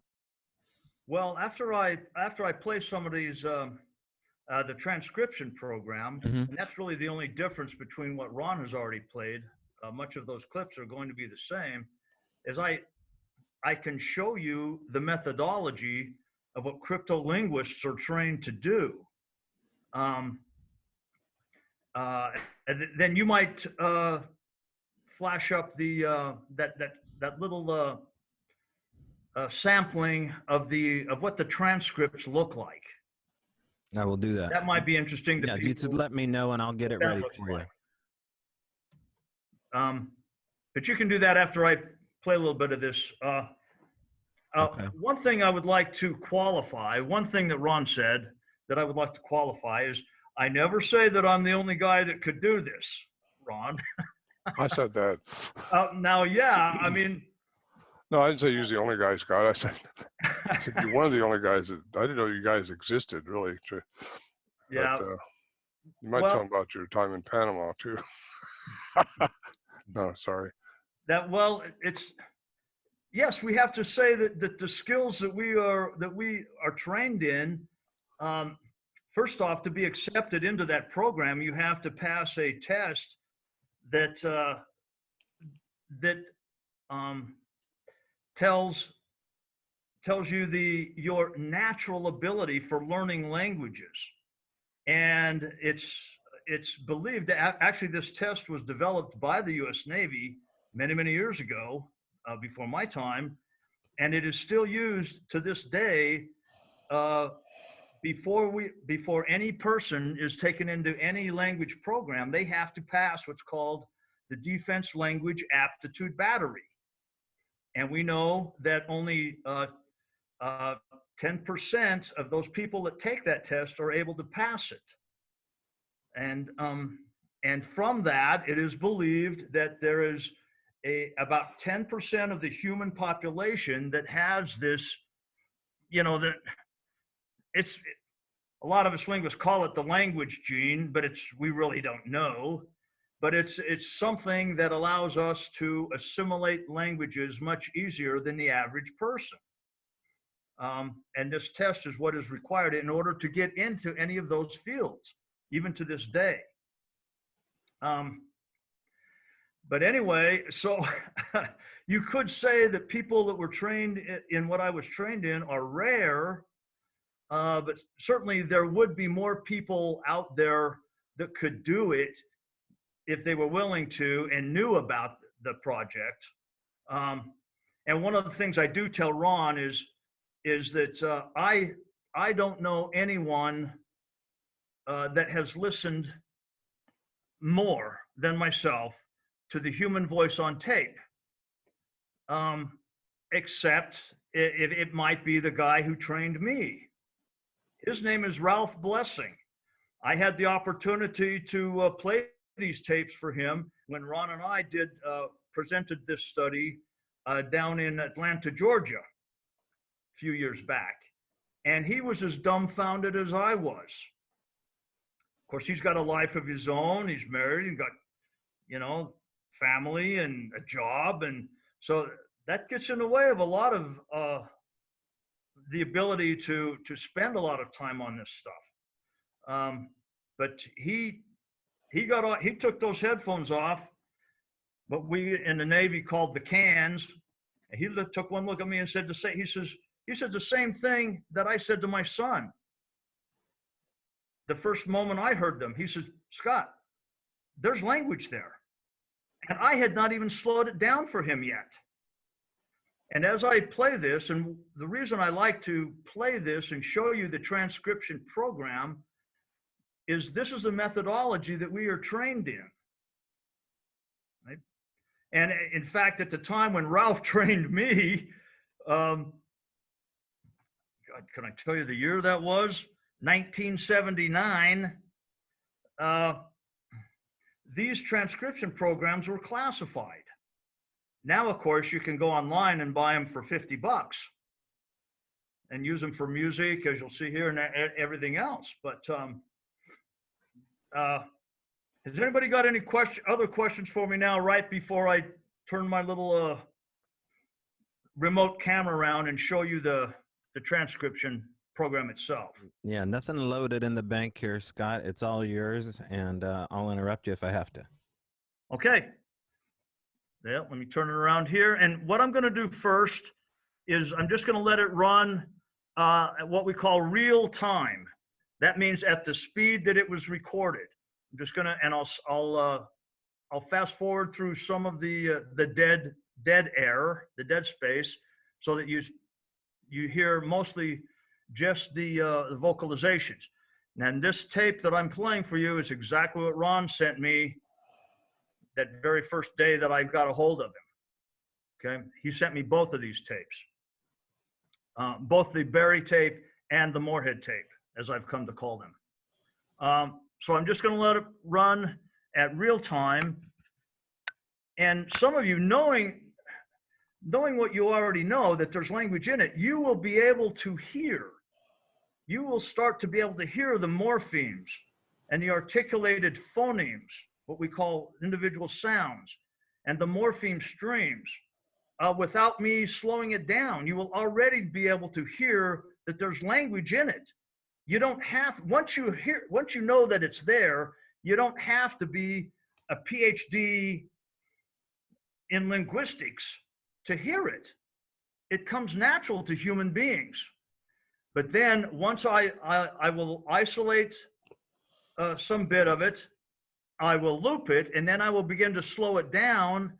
And you most definitely, I've never had anyone that has sat with me through my presentation and gave a good listen to any of this that has ever claimed that it could not be.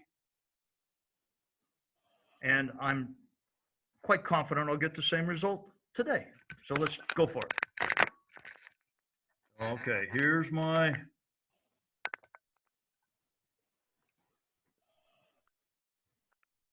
okay.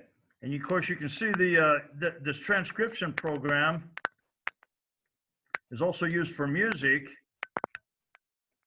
but it's perfect for what we're doing, okay?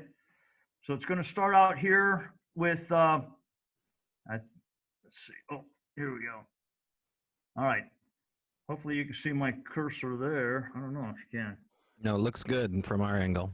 Yeah, it You does. notice how the bottom line is smaller than the top line? I was going to say something about the stereo.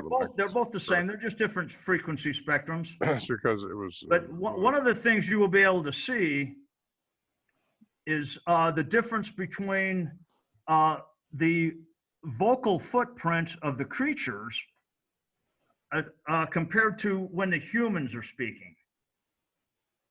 This will be, you will be able to see the difference there.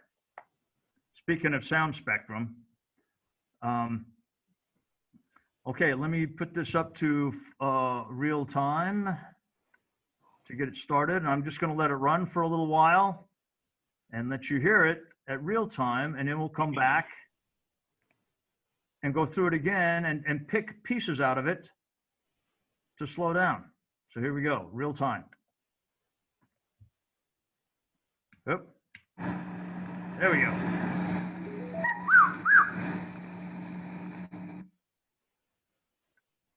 Why is that doing it? Hold on.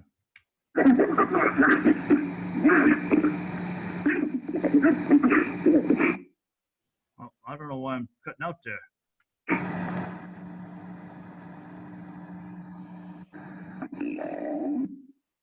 Oh, hold on. I don't know. Well, my sound's cutting out, man. That's all right. Technical glitches.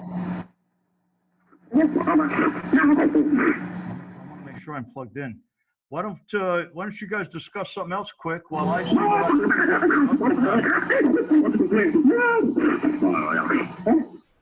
There you go.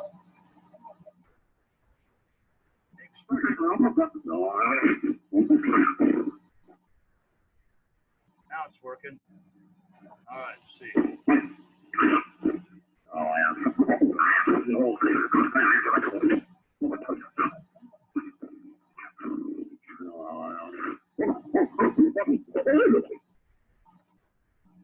Here's a good one right here. What I'm going to do, just because we came to a good spot here, I'm going to stop it and show you how cryptolinguists are trained to do. We stop it, we loop it. First we isolate the morpheme stream, then we loop it like this.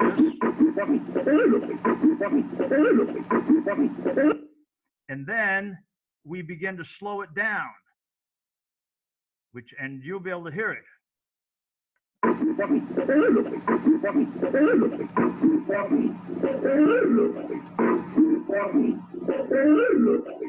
I believe I transcribed that as Befawadi, Befalulu. Now this is in every way a language. You've got morphemes that are uttered both in the query and in the response by two different individuals.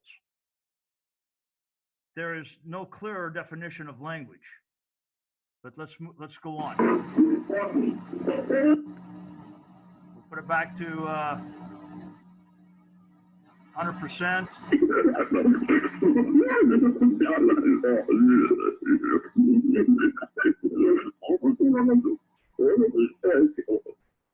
And some of these we'll just, if it sounds interesting, we'll just stop and do it again, slow it down. Scott, real quick, a question here regarding what they're hearing. Yes, Can you hear me? Yeah. Yeah. As far as the language itself, these morphine streams, it sounds as though there's language within sucking in on the breath instead of exhaling on the breath. Is that also something that you've learned? No, absolutely. That's one of the things. The very first moment I heard these sounds, something that I knew was one of the reasons I knew it was not a human being, because they are creating utterances on what we call the pant, as well as the exhale.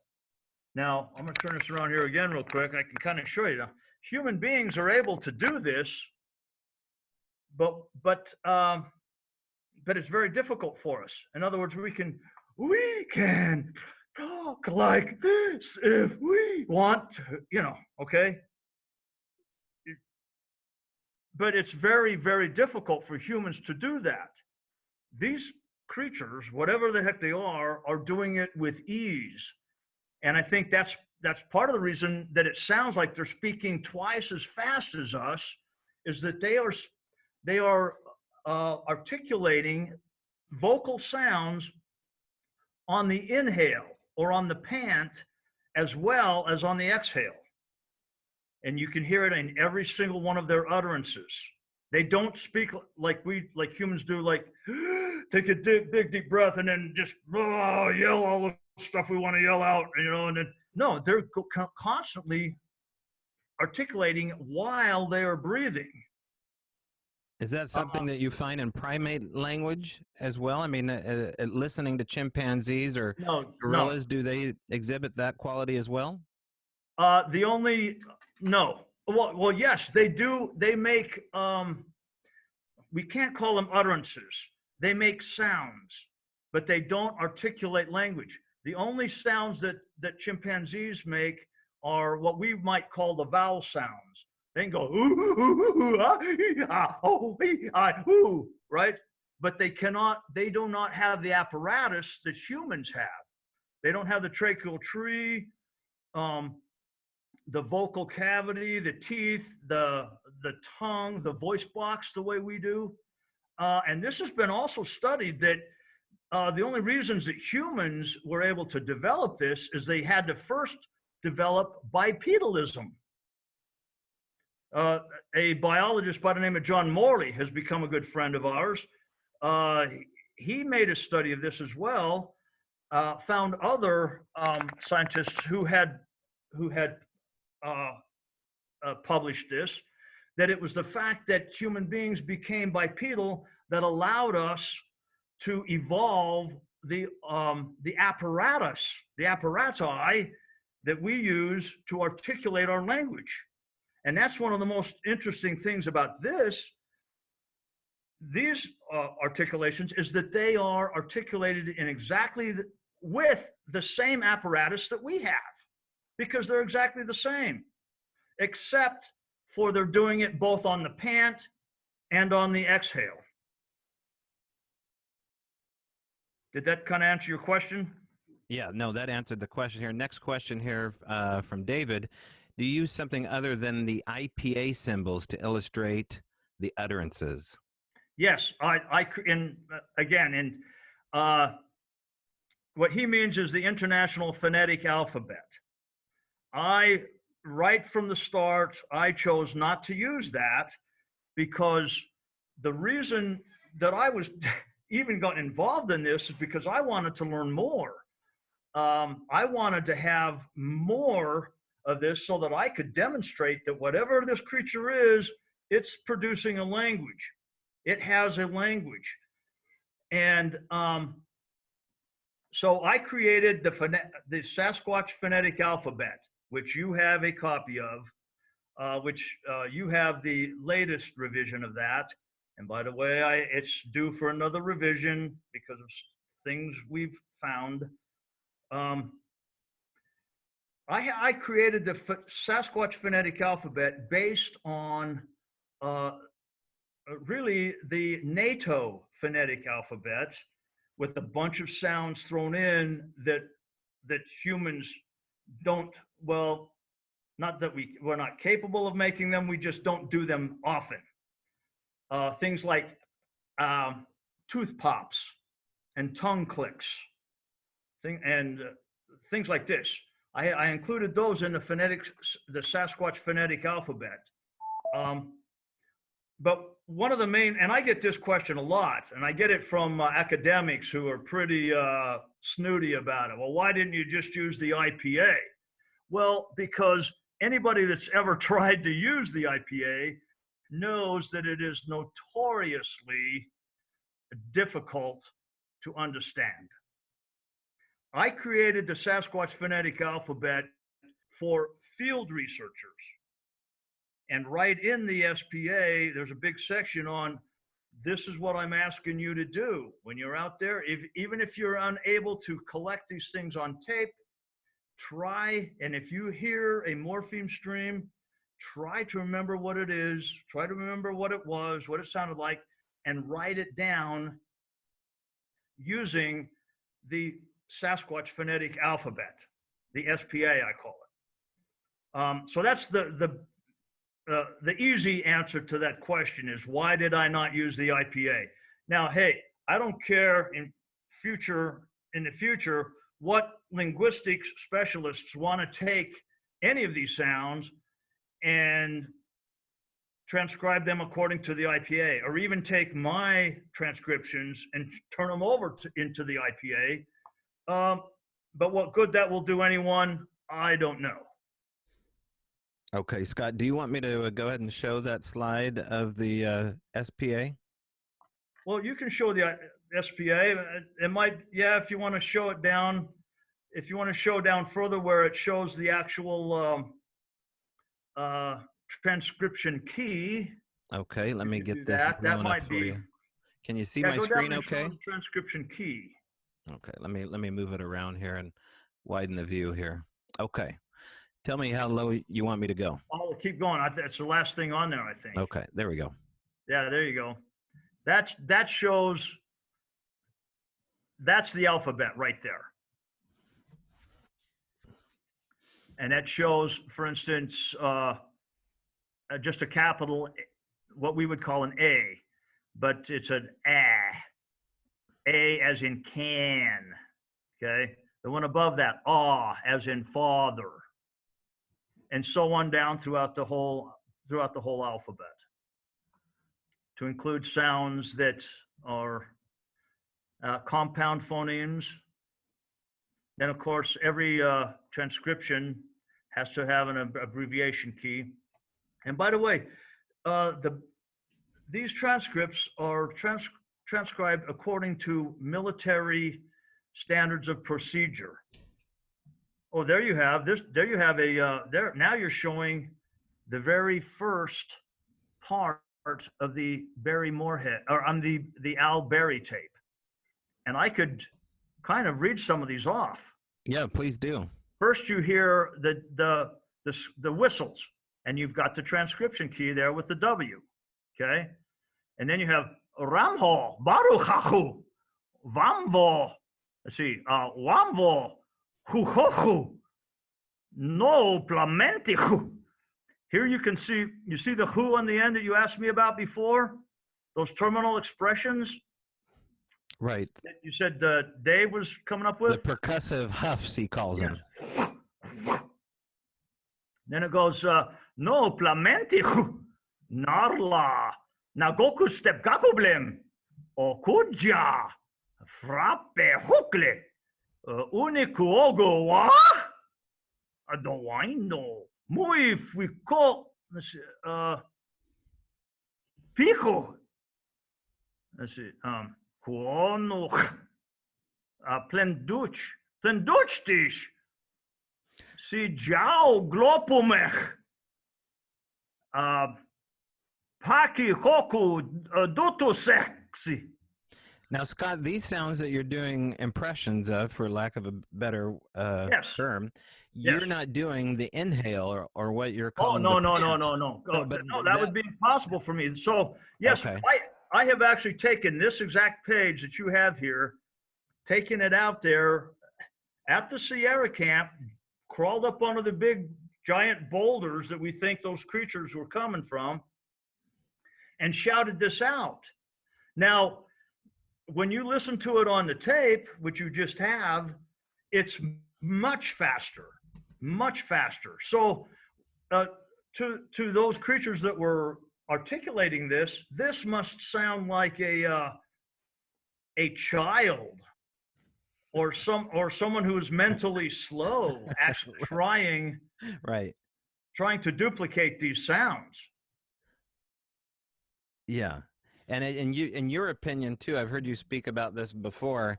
Is there any evidence in the recordings of them trying to slow down their language to speak to Ron so he could understand them?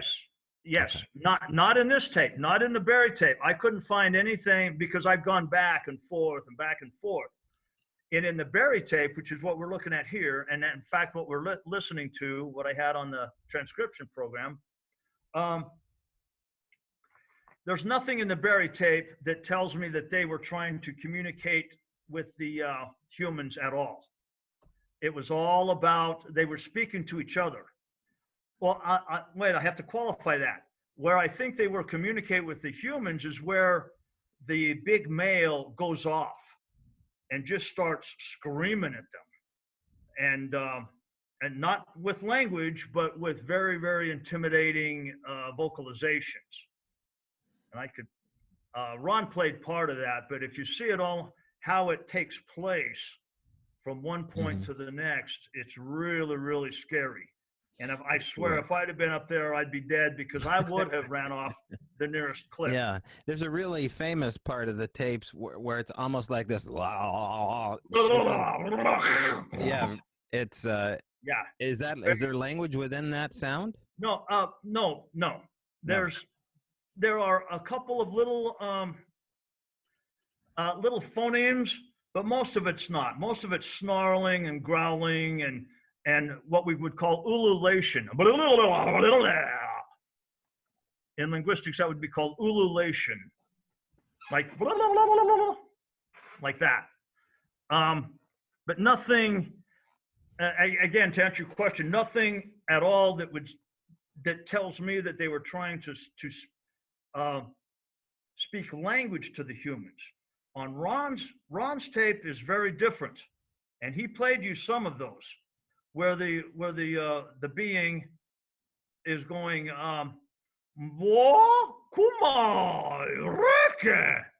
very much slow. In fact, not creating utterance on the pant at all. It was all on the exhale, as if they were even trying to mimic the fashion, the method in which we humans speak, by inhaling in and then uttering out. There's you've got one of the creatures on Ron's tape going, she's the female who is farther away from the mic at this point. She's going, wacko. And then you hear the big male go, wacko. Now you said female. How do we know that? As someone who's a linguistics expert, what is happening vocally for you to say that? That she's a female? Yeah. The same way I could tell you if you were listening to a female in the other room. You don't have to be a sound expert to know that it's a female talking in the other room, unless it's a guy who can very well mimic a female. Right. No, you don't have to. No, this is I mean, there's yeah, nothing, I'm sure there's some nothing guy in your could put training, a spectrometer or something and tell you, oh yeah, this is a higher spectrum, but he still could not scientifically say, oh, that's a female. So there's nothing happening vocally for you to say for certain with your training that this is a female and this is a male. Yes. Okay. That was the question. And by the way, go ahead. By the way, the Russians and the Persians, the Iranians, in my day at least, they used just as many female radio operators as they used male operators. Can you give an example of a ululation with your computer program to show the difference between a morphine stream and a ululation? Do you have that ready? Yeah, let me get it back here. Do you want to look at it? Yeah. Let me give it to you. Okay. Yeah, we're almost here at one point to where they are. And I'll back it up a little bit to where I can see.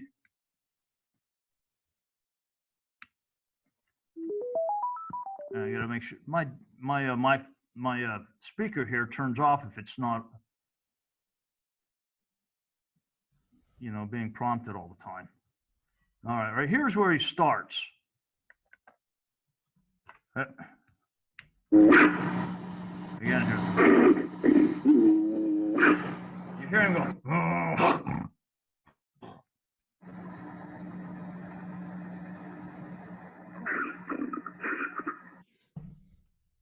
don't know why this is doing that again. Damn it. Yeah. Here's a spot coming up here. Jeez. I'm gonna go back to it.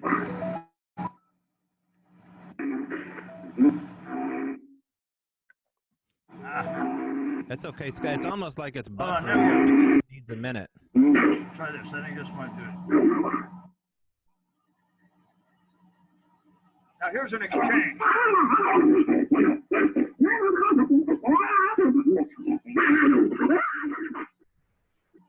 Now, that spot there, you should have been able to tell that that was a female and a male going back and forth. I will go back here again. Where it is. There it is, right here. Try it again.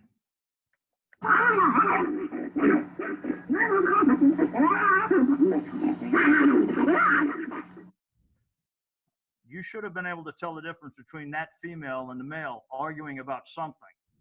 Of course, we don't know if they're arguing or if that's just the way they talk. But they sound like an old married couple, stepping on each other, vocally, I mean. Now, here's a spot, a very good spot that I like to use because it's to demonstrate the methodology here, real time.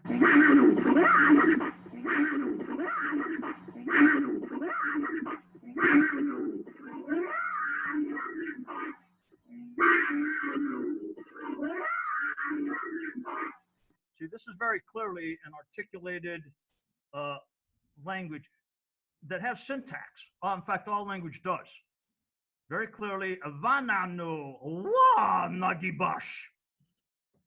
There's no reason in the world for any creature to be making these sounds if not for linguistic communication. Now,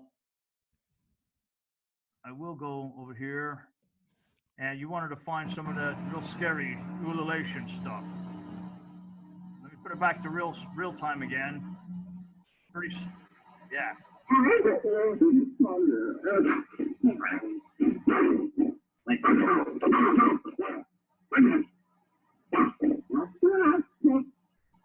The little one? That's the little one. Now he builds himself into a rage.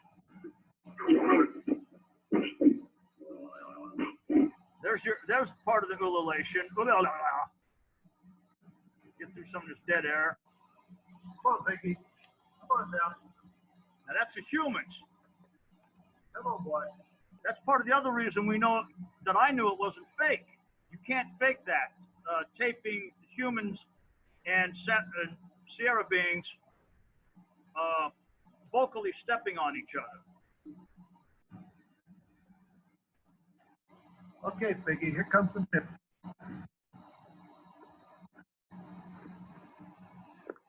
What did it sound like it was coming from? Which direction? Now that's them. They didn't know they were getting all of that So they wanted to put the microphone back up closer to where they thought the sounds were coming from. But then they didn't immediately go back into the lean-to, so the big one starts getting mad. Actually, Scott, that was the food that they were moving, not the microphone. Vocal footprint and that of the Sierra being. That's still humans. Here we go. This is where he starts getting mad. He's building himself up into that rage.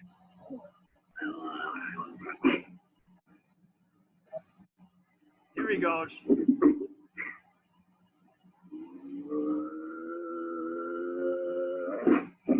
You hear that terminal utterance there.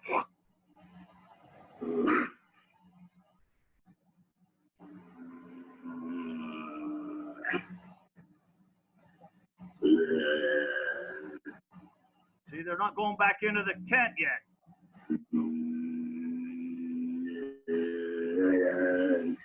Finally, he loses his temper. Here he goes.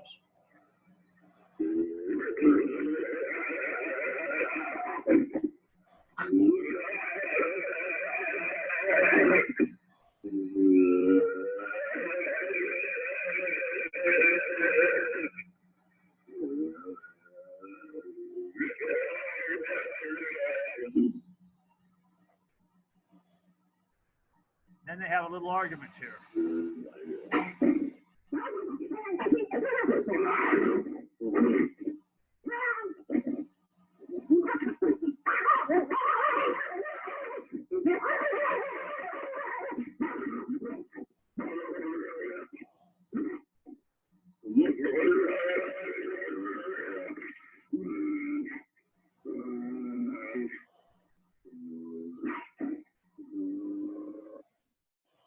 Slowly calms down, and it's almost like she was telling him, hey, here's these nice little hairless apes giving us some food, so why don't you just mellow out so we can go get the food. Your volume's breaking out just a little bit here. You're not as clear as you were. I can still hear you, but see if we can get your mic. I mean, I didn't do nothing to the volume. Okay. Let's see. It's a little bit weaker here. Maybe look at it while I'm asking you some questions here, Scott. Someone had a question about Tibetan throat singers as far as they're doing a pant inhale on their Tibetan throat singing. Is there any similarities between what you found and Tibetan throat singers? You'll have to ask me that question again. The Tibetan throat singers, any similarities?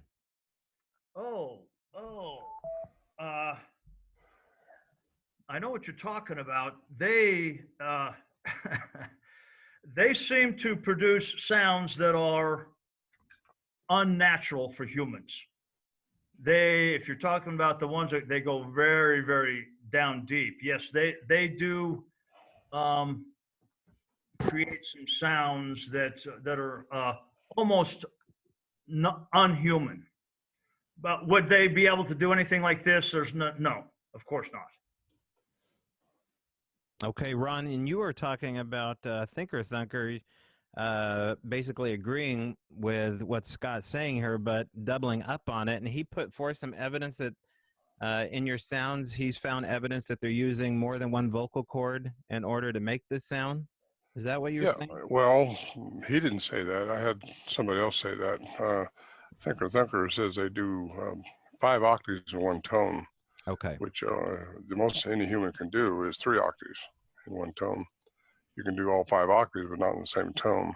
Mm-hmm. He did a 20-minute segment on that. It can be found in the Thinker Thunker / Sierra Sounds.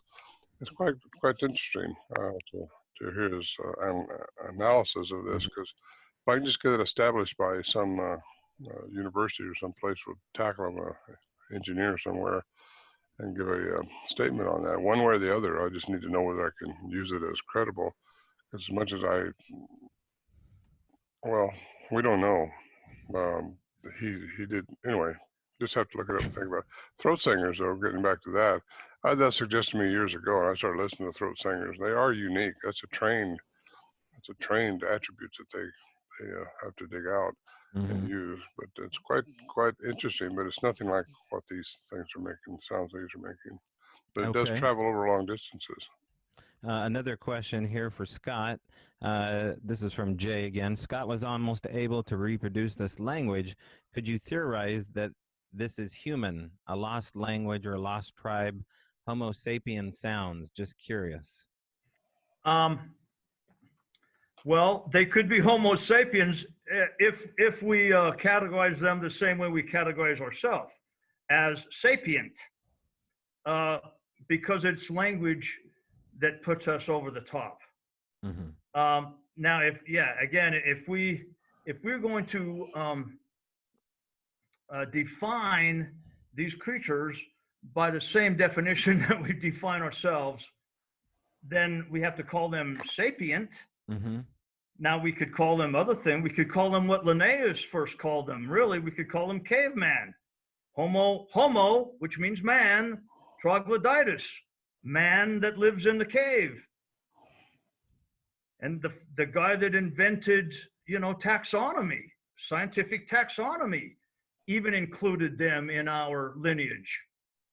Other than that, I mean, my personal opinion is, knowing that they have language, knowing that they articulated by the same apparatus that we have, I have to categorize them for myself, not being a scientist. I have to categorize them as a giant, hairy, wild man. A cousin, a species. They have to be every bit as close to us as the Neanderthal was. And by the way, they're, my good friends, the Russian scientists, they believe that he is a remnant Neanderthal. Are we all? Well, yeah, most of us, yes. We share DNA, right? Yes, yeah, 1 to 3%, something like that. Depends on who you are. Maybe Ron, Scott, I'll ask you too, and Ron, you can chime in as well. Scott, you've used the Sierra sounds to elicit a sighting, haven't you? I'm sorry? You've used the Sierra sounds to elicit a sighting? No. I've not used this Sierra sounds to elicit a. I've gotten vocal responses back, nothing linguistic. In fact, what I've gotten was what I call a concession snarl, and I've got 12 of those. I got those in Missouri. I got them up on the Sierra camp.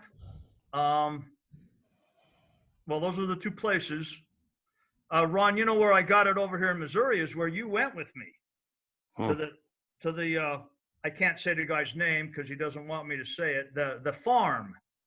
I was going to say his name, so I guess I won't say it either. Yeah.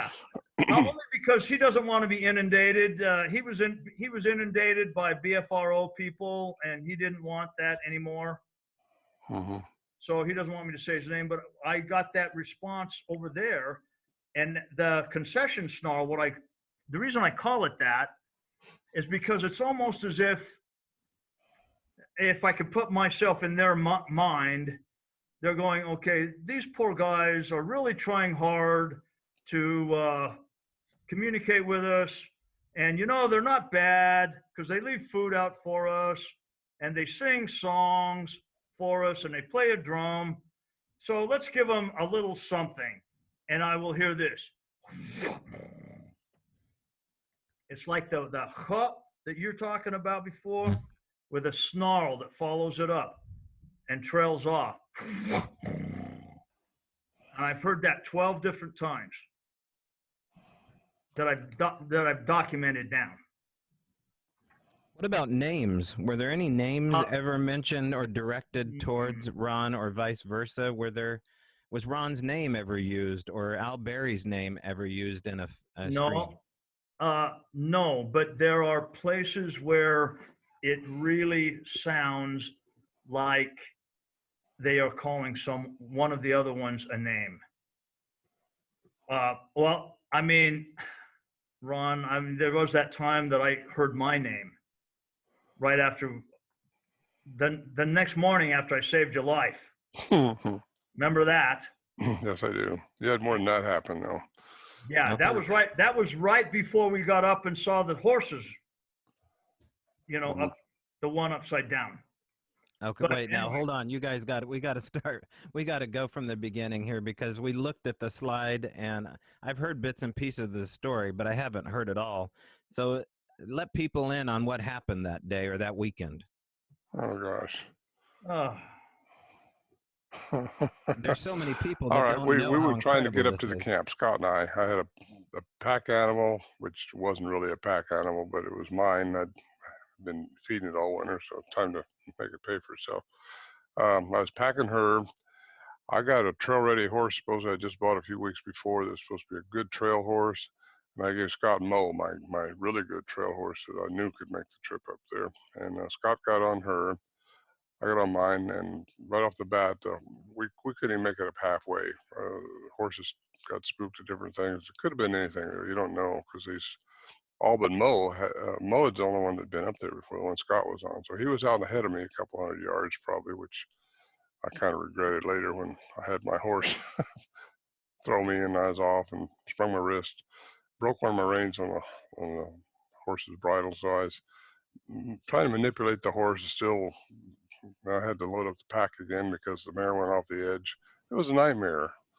Anyway, I got up there, finally got everything back together, and I was up there, caught up with Scott, and he is up there, and Mo wouldn't go any further. She just frozen right there. I said, "Kick her, Scott. I can't stop. If I stop this horse, they're going to start thinking about it and head back down." They didn't like what they were doing at all.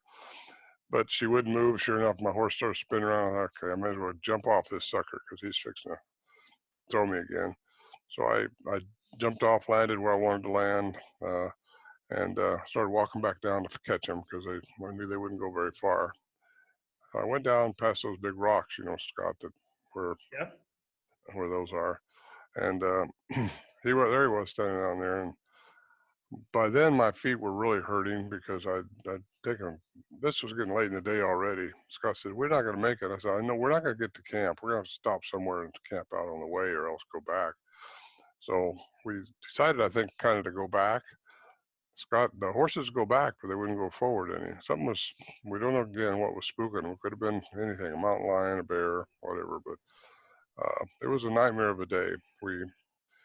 Scott saw me get back on my horse down there past those rocks. Then I guess he just saw me up in the air and come back down. He didn't see the horse. And I landed between a couple boulders, knocked the wind out of me. Oh man, it hurt hard. I'll tell that part about when I saved your life. Yeah, that's when he saved my life because he was going to leave me there. I'm bear bait if you leave me here, Scott. Anyway, he helped me get my boots off, and I couldn't. I was having trouble. Got one of my, I think I got my walking boots on then, didn't I? So anyway, whatever. Got down at the bottom. I had a sprung wrist. So I couldn't load the horses. I helped them load it in the trailer, but I couldn't shift the gear shift on the truck because my wrist was still swollen. I don't know if you remember that or not. I thought it might be broken. It was so big. It was just sprung, found out. So anyway, Scott drove the trailer and the horses around to where my daughter was camped, and we camped out there, and I couldn't head back because I knew Scott was having an issue trying to pull that 26-foot horse trailer around with that big truck, and I didn't want him to try that going downhill. I wasn't about to try it with my wrist the way it was, so I thought we better just lay up here for a day or two. Anyway, from there, Rhonda had a sighting the next morning. We found a trackway, but a lot of stuff happened that night. And Scott, you can take it from there if you want to. Okay. So we'll skip over the part about where I saved his life, even though that's my favorite part. But actually, no, we won't, because what happened is I was above him on the trail. I saw him get thrown off the horse again. I mean, that horse sent him 20 feet in the air. And from my perspective, he looked like he came down and hit those rocks. And I didn't hear a sound. And I'm going, Ron. So anyway, I got off of Mo. I make it back down where he is. Ron is not moving. He has landed between these two rocks, and he is not moving. He's got busted ribs. He's got what we thought was a broken arm. And I'm going, and it's already starting to get dark. So I didn't see him even move. So I thought he was dead. So the way I saved his life is I just reached down and I goes, Ron, if you're alive, stay here. I'll be back tomorrow. I'm going down for help. No, you're not. And that's when his hand, suddenly he came alive and grabbed my arm and said, you're not leaving me up here alone. So anyway, I got him down off that mountain.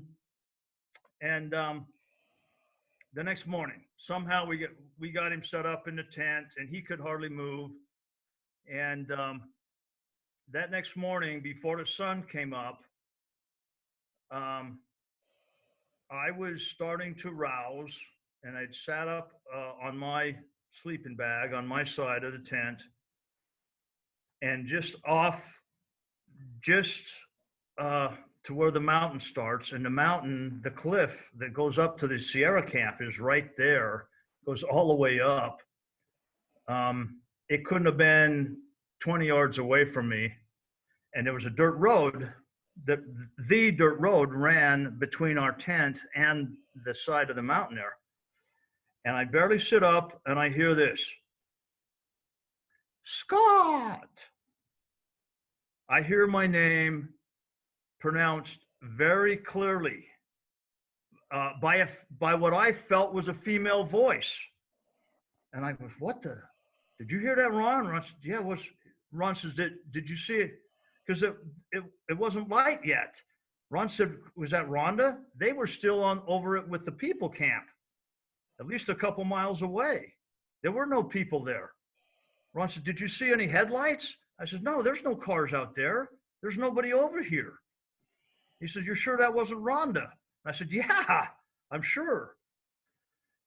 So anyway, we wait a few more minutes. The sun starts coming up, and I said, I'm going to go out. Ron couldn't move. I said, Ron, I'm going to go check, I'm going to go check the horses. And I no sooner opened the tent flap and stood out and stepped out is that the horses were, what would you say, Ron? Maybe 40 yards away?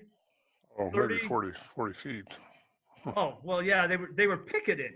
They were picketed out on this line, not very far away from the tent. And the first thing I saw was the horse that I was on.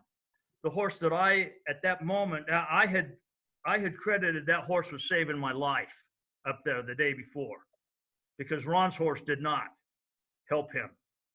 I saw my horse, laying on its back with all of its feet straight up in the air. And I goes, and the first words out of my mouth was, oh my God, Ron, Mo is dead. And Ron said, what? Oh my God, what? And so Ron's trying to get up. He looked like Quasimodo, walking with his arms and his ribs. And he gets up and we walk over there. And the reason I thought that is because I grew up around horses up in the mountains in Utah and Wyoming. And the only time I ever in my life saw a horse laying on its back with all four of its legs straight up in the air was when it had died and got bloated from death. And was a couple times I saw him that had been stuck in an irrigation ditch upside down and had died. So that's what I said to Ron. So me and Ron, I help him to go over to the horses. First off, one of the horses had been let off of the picket with something that had an opposable thumb, because it had latches on it that required a thumb to remove the latch to let it off of its halter. So one of the horses was completely gone. And we got over there and saw Mo, and he was somehow had been picked up, turned upside down, and lodged between two trees, one on its hind end and one on its neck. So that I don't know how it could even breathe. We walked up to the horse. I still thought it was dead because the way it had been manipulated in between those trees, I thought it had been killed. And Ron God, I don't know how he decided to do this, but he says, no, I think he's still alive. And he grabbed Moe's halter and yanked on it, which I thought it was going to break the horse's neck anyway, and kept yanking on it. Finally unlodged Moe, this horse, from that tree. He stood up, shook it off as if nothing had ever happened to him.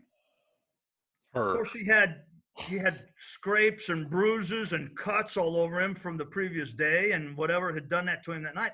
But that was one of the strangest things that I had ever seen. Well, Maddie, the pack horse, was the one that got turned loose, and she came back and was standing there watching us. She never ran off and got lost. You know, she was just standing there with her free as a bird. She could have went anywhere, but she didn't. She had been let loose. Yeah, but why did she leave? I don't know. Strange night, but that wasn't all that happened. The next night, Rhonda moved her tent over next day, Rhonda and Wendy. And then I guess the next morning is when she saw the Bigfoot, because we had to lay up there a couple of days. I wasn't about to try to drive that truck back down the canyon, down the valley. So anyway, that's when we seen the disappearing trackway. Things like that were going on.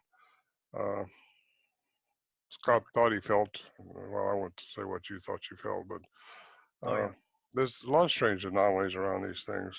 Not just that, but I mean, some lights. I see where one of the questionnaires wanted me to expound on what I meant by aliens indoctrinating us. Yes, in fact, Toby, I saw one question on there about the cantaloupe that I insisted we bring a couple cantaloupes with us up there. And that's a good one. I forgot about that. Yeah. So we had those packed in. You know, Ron didn't like the idea because they're big and heavy. And I said, no, I'm going to give them as a treat. And of course, this was the first time I'd ever been up there or tried to make it up there. And so the first time Ron got thrown and the pack horse went tumbling down the mountain, Ron had to go down and recollect her and as much of our gear as he could. And you tell him what you found, Ron. Well, I found everything I could and brought her back up, tied her up. And Scott's still a couple hundred yards ahead of me. He don't know any of this has happened, I guess, at the time. And I started repacking her as best as I could and tying her and everything like that. So I found, I didn't find all the cantaloupes, so I found, I think, 2 of them. There was 4 altogether, I think.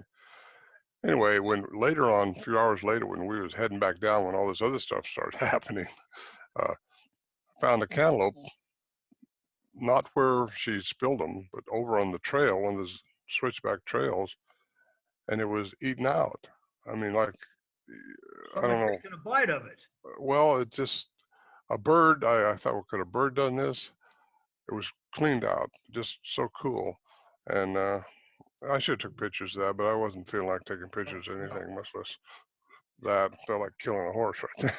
Actually, that horse I paid a couple $1,000s for, and it just was nothing. Anyway, it goes on from there. It's another night for another story. Let's go back to the moment where you saw the horse, Scott. I remember a detail I think you missed regarding experimental rubber balls maybe bouncing around the woods. I got that part right? I'm sorry. I missed There was that. something to do with rubber balls, the sounds of rubber balls being bounced around the woods at night. Oh. The tether ball that you put on that stump is what he's talking about. You put the feathers around it or something like that. Remember you heard that ball bouncing? Is that what you're talking about? I don't remember the rubber ball. No, I found some very, very strange stuff. I found, we started finding things left on our picnic table. There were no humans around besides us, but we found some stuff. I still have it. For instance, there was a little plush, not a plush toy, a little rubber toy whale, like a blue whale, a little rubber blue whale, completely caked in mud, old dried mud that had been left on our picnic table. with and a different morning, two little toy soldiers that were all completely, I still have them, that were caked in old dirt, old dried dirt that were there. Interestingly, one of them, and see, I never even talked to Ron much about this, because I got to the point where I was not going to impose a lot of stuff on Ron because I was worried about him. But one of the little soldiers had a gun, was shooting, and the other one had a pair of binoculars. And they were set up facing each other. I still have those. And it just gets, there's so much. And by the way, I have all of this down in my journals that I kept. It gets too bizarre. And there comes a point, Toby, where you almost decide you don't want to talk about it because you're certain that everybody's going to think you're nuts. In fact, the first 5 years that me and Ron began to present this study together, we would go out to conferences like yours up in Oregon and present the study. For the first 5 years, we actually had a verbal agreement. This is Ron. Are we going to talk about the weird stuff? At that time, we called it paranormal stuff, or just the weirdness of it all. Now we don't call it paranormal anymore. But for the first 5 years that we would go and present up there, or in Honobia or Santa Cruz, other places that brought us out to talk about it, we had made an agreement that we were not going to talk about the weirdness. But then it just got to a point, probably about 4 or 5 years ago, we'd be up there on that mountain and we just say, we can't we cannot not talk about it anymore, Ron, because it's beginning to feel like we're lying by omission. And that's when we decided, look, we're just gonna tell the truth. Whatever the hell happens to us up there, or whatever the hell happens to us wherever we are, we're just gonna start telling the truth because people think we're crazy anyway. So why not tell the truth? And so I think that's what we've done in the last 5 years. Ron, do you have anything to add to that? No. I mean, there's a lot to the stories Well, go up to these areas. I've been doing this for 50 years almost, and it just it goes on and on. I talk about it, anytime I think about it, I'll talk about it. If somebody asks me, Right. they need to ask me, because I don't feel like anybody's ready for the answer unless they're ready to ask the question. Well, there's a part inside the documentary that I'm going to turn my gallery view on here. Let's see what we got here. There we go. Regarding the documentary, The Hunted, David Paulides documentary that you both are in, you talk in particular about seeing the lights. And Paulides turns to you around the campfire and says, is it embarrassing to talk about? And I think that's an important question that he asked. There is a sense of pride and ego that gets in the way of the weirdness here. And I would think that first 5 years when you guys had an agreement, that must have slipped in. This is too nuts to talk about. We have to save face a little bit here. I mean, this is a whole new level of bizarre activity. Toby, there's so much of this stuff being reported nowadays, and has been for the last few years, that why not just tell what happened to me and what's been happening, and let it go with that. I'm letting my ego go. I don't know. Ego makes us human. We all have egos. But there seems to be a competition in this field of Bigfootology here, and I don't want to be part of that. I just tell what is and what I think, and do what you want. I'm 77 years old now. I don't care if people believe it or not. It happened. What's befuddling to me is All these scientists, I think, want to believe me. They've never, to my knowledge, ever questioned any of the other hunters. And a couple of them are still alive. And why wouldn't they want some corroboration of what this is all about? I mean, I'm the only one talking about this. These other guys just stay in the background. They don't want to, I mean, Warren Johnson, who passed away a few years ago, Al Bräu passed away a few years ago. We're all passing on, and yet this is such a story. It'd make one heck of a movie. And I've been, approached by several production companies, but they all want to tell me what to say, and I'm not going to have that. I've got to tell my story. I've got to be the executive producer, or I'm not going to go with it. And it pretty much wipes it out right there. But the story needs to be told, and it needs to be told the way it is, the way it happened. My take on it is another issue, because some people just don't believe in quantum physics. I don't know how they can not believe that. They've got their head in the sand if they don't know what quantum physics is all about. I mean, they don't have to know what it's all about, but at least understand that it is how everything in the universe works. And all these people are still going by, oh, if you don't see it, it don't exist. If you can't measure it, it isn't there. Well, one of these guys tell me how far it is in the universe, and come on, how small can small get? Quantum physics is the answer to all these anomalies that are happening, and they're really just something we need to understand. And if you understand a little bit how quantum physics works, it's not that hard to get your head around. You never understand all of it, but you can. I mean, how do you explain time don't exist as we perceive it? It doesn't. We're just living from day to day in a linear timeline for time. If you get out of this dimension, doesn't exist the same way. How do you get past the thing that nothing is real till it's observed? Well, that's a crazy thing to say. How can anything not be real? If you see it, it's got to be real. Well, what is happening with our eyes and our perception? How's this stuff happening? It's through quantum physics. And it's how everything works. And these astronauts, these scientists, these physicists, they know this stuff, but it's hard to get the common mainstream science attuned to this, because so many people believe all that's happening is what they can see, feel, and touch. With their Newtonian physics they learned in the 5th grade. And that's too bad. They just need to expand themselves a little bit, open up out of their parameters, and understand there's a bigger picture to this whole thing going on. With the UFO intervention that's happening, more and more Bigfoots are being seen. It's coming to a head. Something's going to give. And well, I was raised religiously. I'm not religious now, but we're all spiritual, whether we like it or not. So I know biblical scriptures, and there's one in Luke 17:35, I think it says, as it was in the days of Noah. This is one of the first things I ran across when I started studying Bible, started studying where giants came from.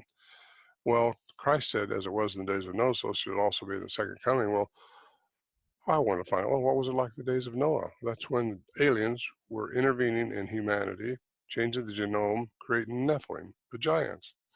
Okay, there's a giant for you in Genesis.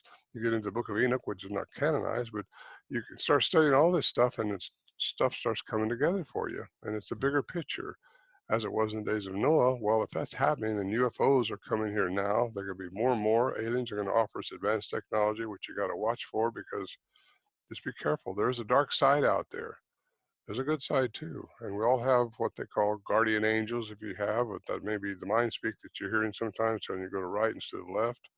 You got to pay attention to that. It's important to have your heart, mind coherent so that your brain is acting with a heart rhythm. And once you get that energy working in your behalf, you'll go the right way. So there. It is Sunday. Come on, give me a break. The paranormal world has a lot of branches on it. When you're looking down the scope at UFO activity and people that are invested into hauntings, and then you have the world of the cryptid. Those three branches in particular come up over and over again. But as it relates to something called hitchhikers, I wonder if you're familiar with something following you back home. And I'll pose that question to Scott. After looking into this, do you find that the supernatural is approaching you as though it's seen you look at it? I saw that question by Nancy there, and I was right away I came up with a real easy answer. Yes. No, but Too easy. in a lot of ways, in a lot of strange ways. Of course, I live in Missouri. I I live on the Missouri River corridor, and I'm quite sure that they migrate seasonally up and down the Missouri River corridor, because the Momo here, what we call them out here, the Missouri Monster, that name was given to them 100 years ago.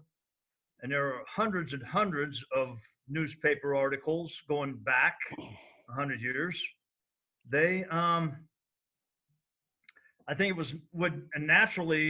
would be natural for me to see phenomena out here, which I did once I got started on this. Me and Stephen would go out in the woods and we'd have strange things happen, and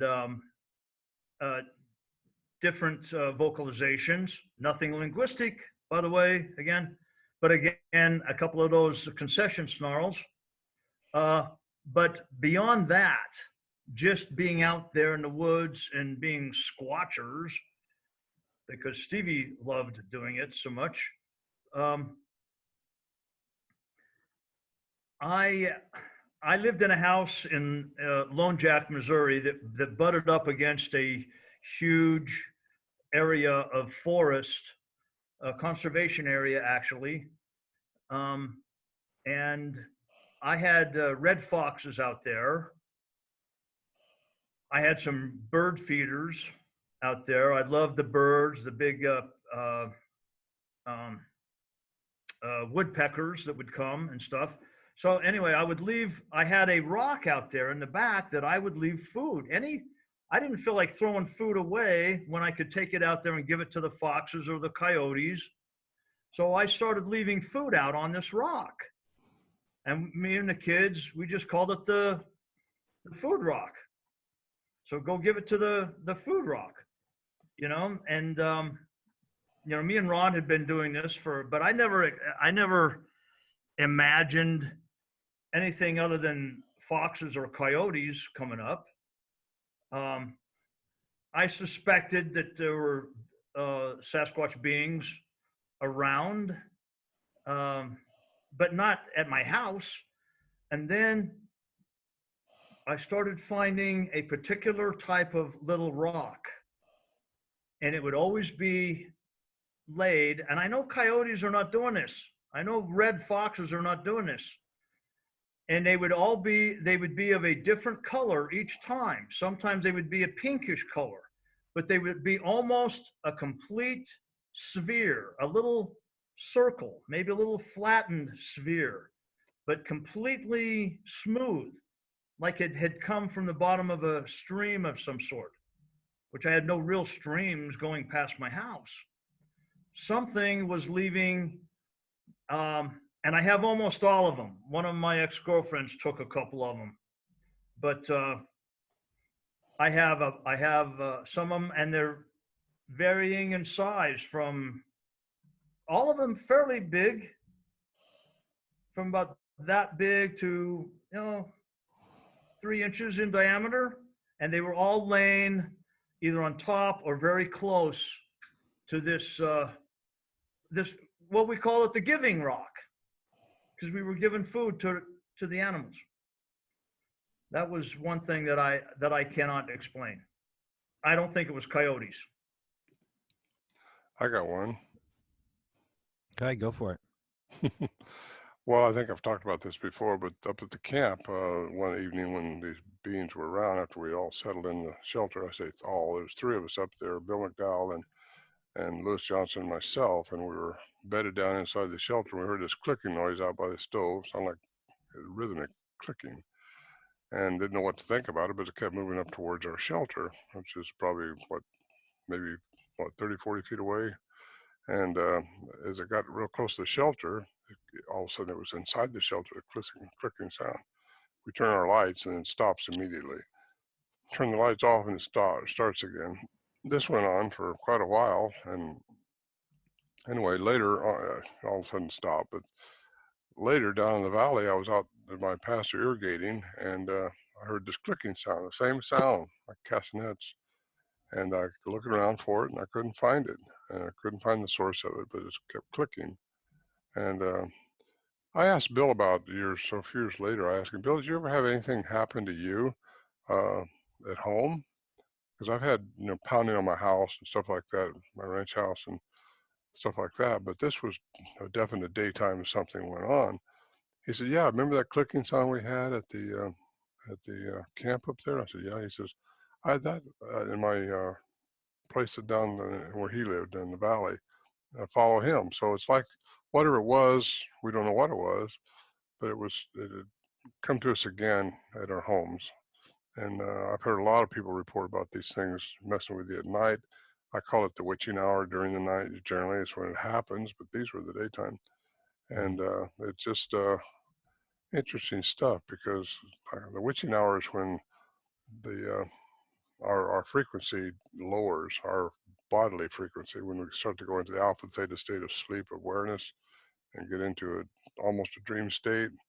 I think that's when the Earth's frequency also lowers, according to the human resonance. By the way, that just went off the charts here again recently. Anybody read that? It's kind of something to watch for. Same time, a bunch of UFOs we're seeing too. Anyway, I'm rattling on here, but what I'm getting at is, yes, they once they get into you, and once they're interdimensional, I believe, they can go from the third dimension into the fifth. We see them in the plasma state of the fourth dimension of time. That's when they're seen as cloaking. I get my woo-woo stuff going on, but it's just quantum physics.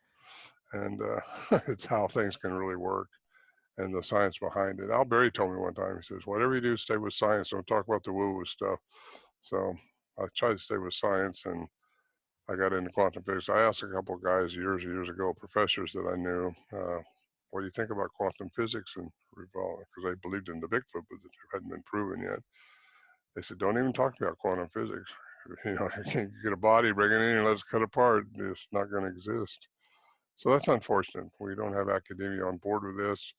Even when you got Dr. Curlin's report saying those tapes are genuine, and I'm sure Scott wouldn't even try to tackle them if he hadn't known the credibility of the actual tapes themselves were not manipulated, were not speeded up, not slowed down, not anything done.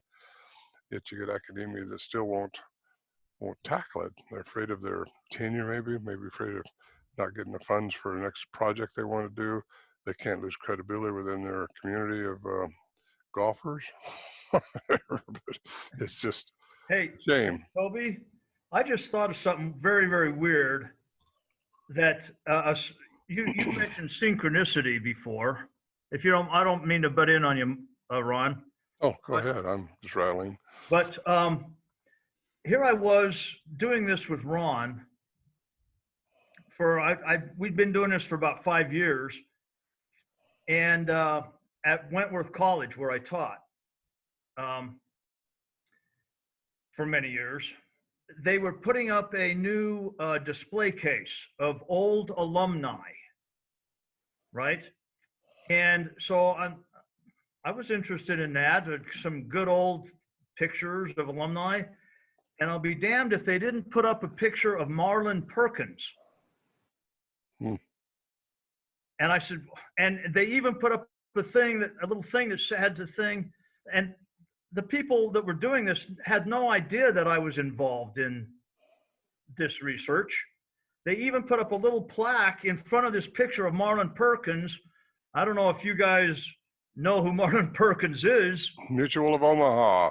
Yeah, but he was the first guy to go on national TV with his own show about wildlife. And I didn't even know this about him. But on this little plaque, it said he said he was the first guy to have a wildlife show. Well, the Wild Kingdom, Mutual of Omaha's Wild Kingdom, right? And then on this plaque, it says he was also involved in the first expedition into the Himalayas in search for the abominable snowman. I got something going. I got the rest of that story to get through. I had no clue. I mean, I'd loved Wild Kingdom, but I had no clue that he had been, had done that. But then after that, of course, I had bragging rights that all of my crazy stuff, I'm just following in the footsteps of the Wentworth footsteps of Marlin Perkins, right? Who had graduated from the college that I was teaching at. Really?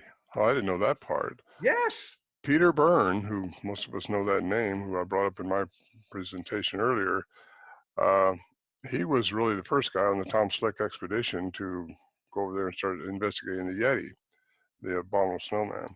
Yeah.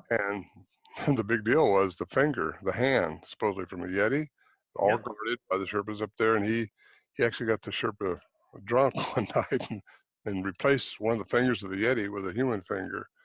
And when Perkins went in there years later to check all this out, he found the human finger and said, well, this is a human. It's not. Anyway, he snuck it out. Peter did. I don't know if I should tell this story or not, because it's kind of funny, but it's real.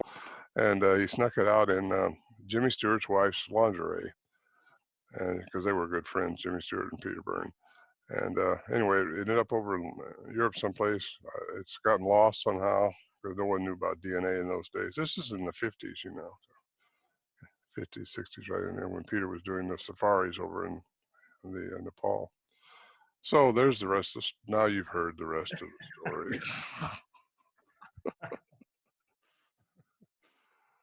But that brings it to Marlin Perkins and the Mooch of Omaha episode where they said it was a phony because they found the human finger in there. Scott, has Ron's investigation into the supernatural, into the world of quantum physics, moved your research forward? You won't offend me, Scott. Go ahead. No. Well, not linguistically, but see, Ron and I were of the same mind from the very beginning. I mean, our first trips up there, of course, you know, you don't have much to do up there on the average day other than to sit and philosophize. And that's been my mindset, you know, for my whole life. So, we always talked about, you know, what could be happening. You know, and we talked about quantum physics. We had both studied it. I teach a whole unit, even to this day, I teach a unit in the philosophy of science in my intro to philosophy class. And I spend a lot of time about quantum physics because it's the only place you're going to get any of it is in a philosophy class. They won't teach it in the biology class or even in the physics class. So the only place that will describe to you the implications of quantum physics is in a philosophy class, because it's been left up to us philosophers to define the implications, because the scientists don't want to touch it. So yes, we've had a lot in common there, but linguistically that it doesn't have much to do with the linguistics of it all. Are we even asking the right questions, guys? Because so much of this is, and it's indicative of knowing what we're dealing with here. We don't really know what we're dealing. So how do we ask the right questions? Do you guys find yourself, I don't know, in debate with your own conscious mind about how to deal with this and how to approach it differently? That in itself is a good question. Good. I probably heard it from Ron, but The answer is then, Scott. Yeah. But I mean, it has to go further than just understanding morpheme streams and phonemes. I mean, the fact is that we have a culture here. Would you agree, Scott, that there's a culture present within that language? That culture, yes, culture. The definition of culture is that you have something, some talent, some practice that you pass on to the next generation. That is the definition of culture. And I've been challenged by, again, academics saying that, well, if they're so smart, if they have language, then why don't they have culture? I said, they do. They have language. Language itself is indicative of culture, because what these other academics are talking about is, well, why don't they make fire? Why don't they build houses? Why don't they? They're talking about material culture. But there's so much of what humans do, and Humans are screwing this earth up. These things aren't. Mm-hmm. Yeah, there's so much to culture other than just, physical culture, material culture. That's Mm-hmm. what these guys mean by culture. Mm-hmm. But no, language itself is culture. Absolutely, they have culture. If they are, if they are interdimensional, which I believe them to be because of their frequency they can reach, I think, and that's often the woo-woo camp. Sorry about that, folks, but that's quantum physics. You can change the mass to energy through frequency vibration. Get into that stuff, and that's why you're not going to see a fire. They don't need a fire. They don't need a car to get around. They don't need anything we got.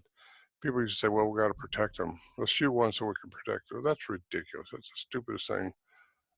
I've never been into that. And I think we weren't into that when we was up there unless we had to protect ourselves. That's the only reason we carried the guns, because of other elements too. Mm-hmm. A lot of things up there can get caught up in this area there. It's just, Mm-hmm. I mean, I've got a hat band made out of a 52-inch rattlesnake we shot on the trail. That'll get your attention.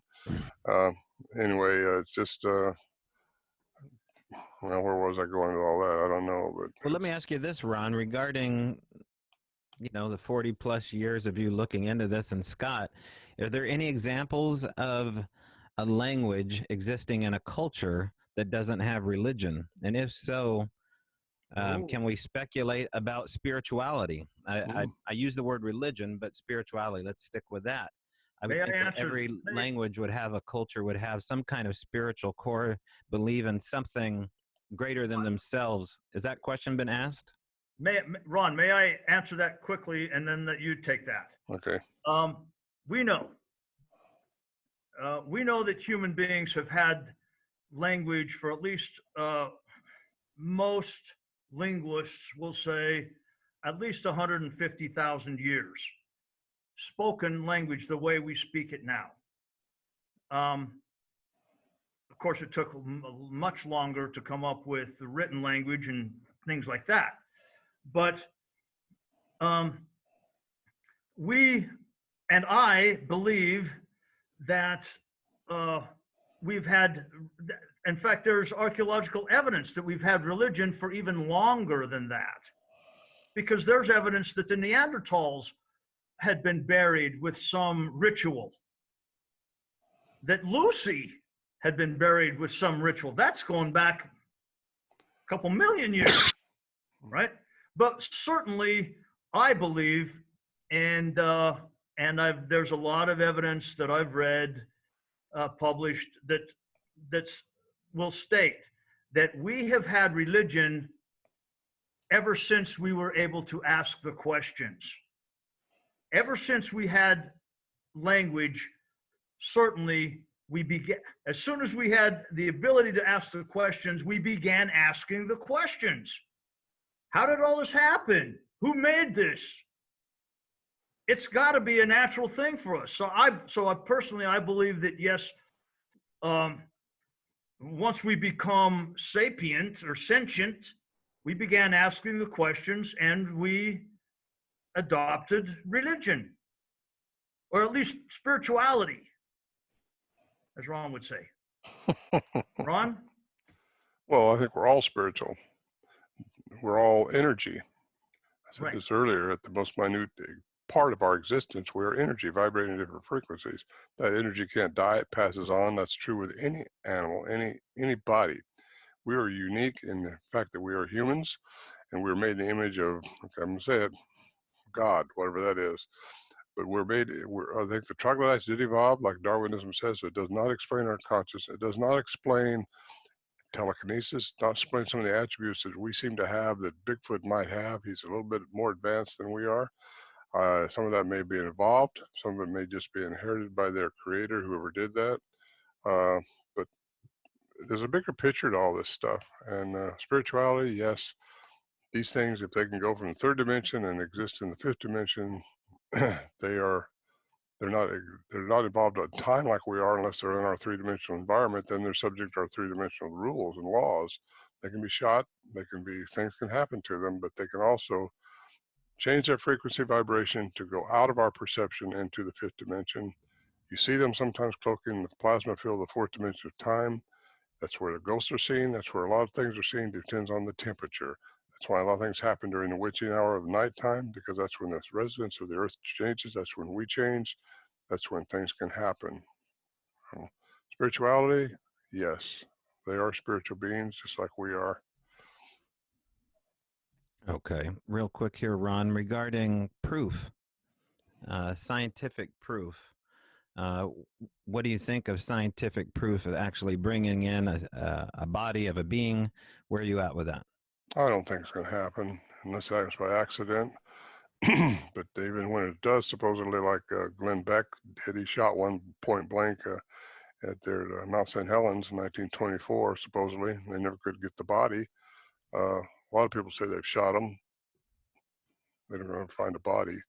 I'm not sure it's ever going to happen, because if they are what I think they could be, and that's, I mean, interdimensional, they have an attribute that we got to get a hold of and understand it. I don't think you're ever going to prove it by a body on it, or you could if you had a body on a table. If that happens, great. There could be some that are just relic hominids that have been here for eons and evolved way past what I think we are right now. But there's also what I call the dilution factor, where some of them crossbred with natives, indigenous people, and they have diluted themselves down into more human-like qualities, which means they're more human-like than others. What I dealt with, what we dealt with up in the Sierra Nevadas, I think we're not diluted down. These things we're just different. I don't know that all of them can talk. I just don't think they're all the same. They're not of the same genome even. Because if you believe in aliens, like I do, like get your head in the sand if you don't think there's aliens out there, if you don't think they've been visiting this earth is a jewel. We've got everything here. We should be very happy we've been given dominion on this earth. That's why they don't mess with us. We are very chosen. We're very special people. So there's Sunday again, Toby, so forgive me. There you go. We're very special people. We just don't realize. If you realize who you are, and don't bring the darkness in. If you don't want, some people are the devil, are they demonic, something like that, don't even go there. Keep your conscious level up to a higher vibration. Think of positive things and advance this world, advance yourself. Get better. Real quick here to the audience, with our last 10 minutes here, if you'd like to come on the air, don't be shy, come on the air, and all you got to do is raise your hand in the Q&A area, and I can flip on your microphone if you want to. You can speak directly with the presenters here. While people are mulling that over there, Scott, I remember a specific phrase that you mentioned back in 2010. I believe the phrase was "Wicca save us," not "Wicca save us we," but oh gosh. There was a phrase that I think you elicited from the Sierra Sounds, food haivwaya. That was it. Food haivwaya. And it had what you're calling, what is it when you utilize a word that's the same between another language and cognate, a cognatic expression. So would food be the cognate and haivwaya be the Squatchanese? Yeah, that's an interesting thing, because the morpheme, what lay people would call a syllable or a word, we can't call any of them words, because words are notoriously difficult to define. You have to have a dictionary to say, oh, that's an actual word. So we have to call them morphemes. The word or the morpheme food was one that was articulated twice in the same utterance exchange in the Bräu tape, and then once in the Morhead tape. The one in the Bräu tape was when it seemed like the big male and the big female were arguing, and the female said this is how I have it transcribed, and it's very clear. She goes, "Me watch food, plain food."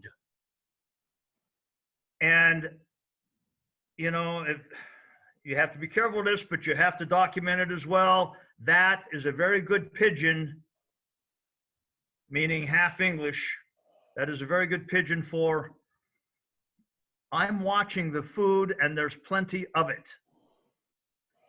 And then again, 2 years later, same place. Oh, and by the way, in the Bräu, when the Bräu tapes were recorded, the humans had never said the word food, not once. They were using the word dinner. They were saying, "Hey, Big E, come down, get some dinner." They never said the word food once. Yet this creature says it twice in one utterance. Then, in the Morehead tape, you have it, one of them saying very clearly, and you can tell he's talking to Ron.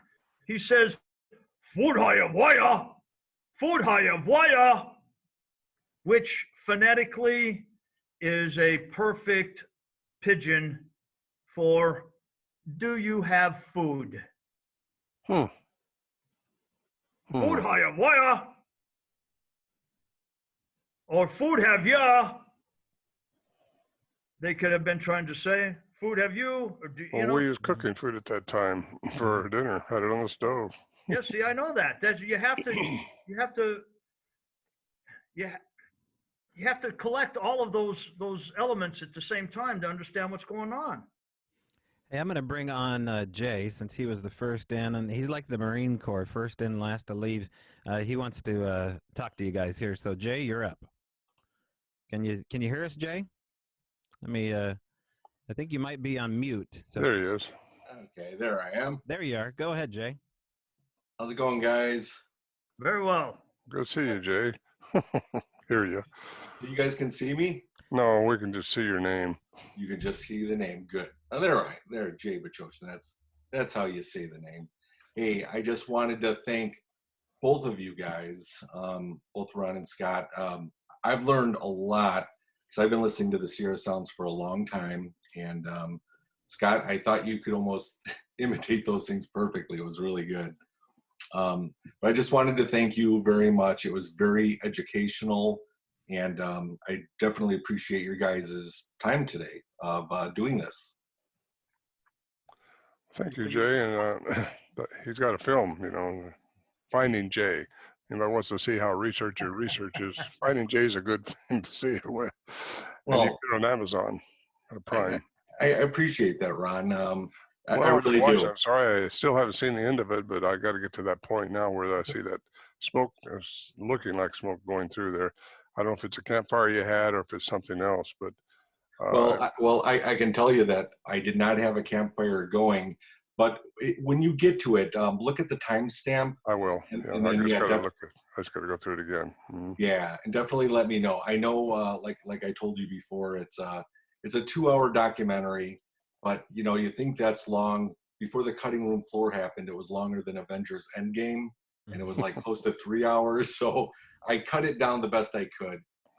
And I appreciate you watching that and, and getting your opinion on that, because it's really important that I put the documentary out for the truth, and that's it. And you put anything on Amazon Prime, you're not going to buy an island anytime soon, and that's okay, because I'm not about that. I'm about the truth. And the things that I have discovered in the Kettle Moraine here in Wisconsin, I'm telling you, Ron, that's why just getting your book, the Quantum Bigfoot, is one of my favorite books, because I saw this shimmer out there, but I don't know what it is. I'm still like everybody else, just learning this, and just getting your guys' opinion. I've never really heard the vocals like you have out there, and or what Scott has said to send in. I do have like 52 seconds of what sounds like, I don't know, like 30 coyotes, like a convoy going through. That sounds very odd. And Scott, you were saying that. Well, that's exactly what it sounds like to the non-expert ear. If you have that on tape, I do. Then that would be worth listening to, especially if it's good, clear, yep, loud enough to put on a transcription program. I would do it in a heartbeat. Yeah, well, definitely. I will definitely get that over to you, because here's what happened. I went out with my nephew, who was more into aliens than he was Bigfoot, but you know what? We took him out anyway. And he got the idea of doing like a 10-minute meditation while we're out there. I kind of felt funny about that, because you know, that's just not my nature to do, but I thought I would try. And it's really bizarre because I don't know if I was hearing my own thoughts when I was doing that, or if it was really them. I mean, just to give you an example, I was just asking a question in my head. I'm here. How many are you? And in my own voice, I heard, we are many. And it was weird that that type of answer came back. But this was about 30 seconds into the meditation, maybe a minute before all the coyotes just went crazy. I mean, it sounded like they were right next to us. And yeah, it was kind of a hair-raising moment. But yeah, I do have that, and I could definitely give that to Ron. It will be easy to tell if it's really coyotes or it could be Sasquatch sounding like coyotes. But it will be easy to tell if there's any language in it. Yeah, exactly. Because in the middle of it, when you usually hear them yipping, there was this really weird, quick, I don't know. You know, again, I'm not an Outback Jack. I'm not an animal expert on it. It just sounded odd to me in the middle of it. But I think it's at least worth taking a look at. And just let me know where you want me to send those to, and I'll be more than happy to do that. Send them to me, Jay. Oh, okay. He'll forward it to me.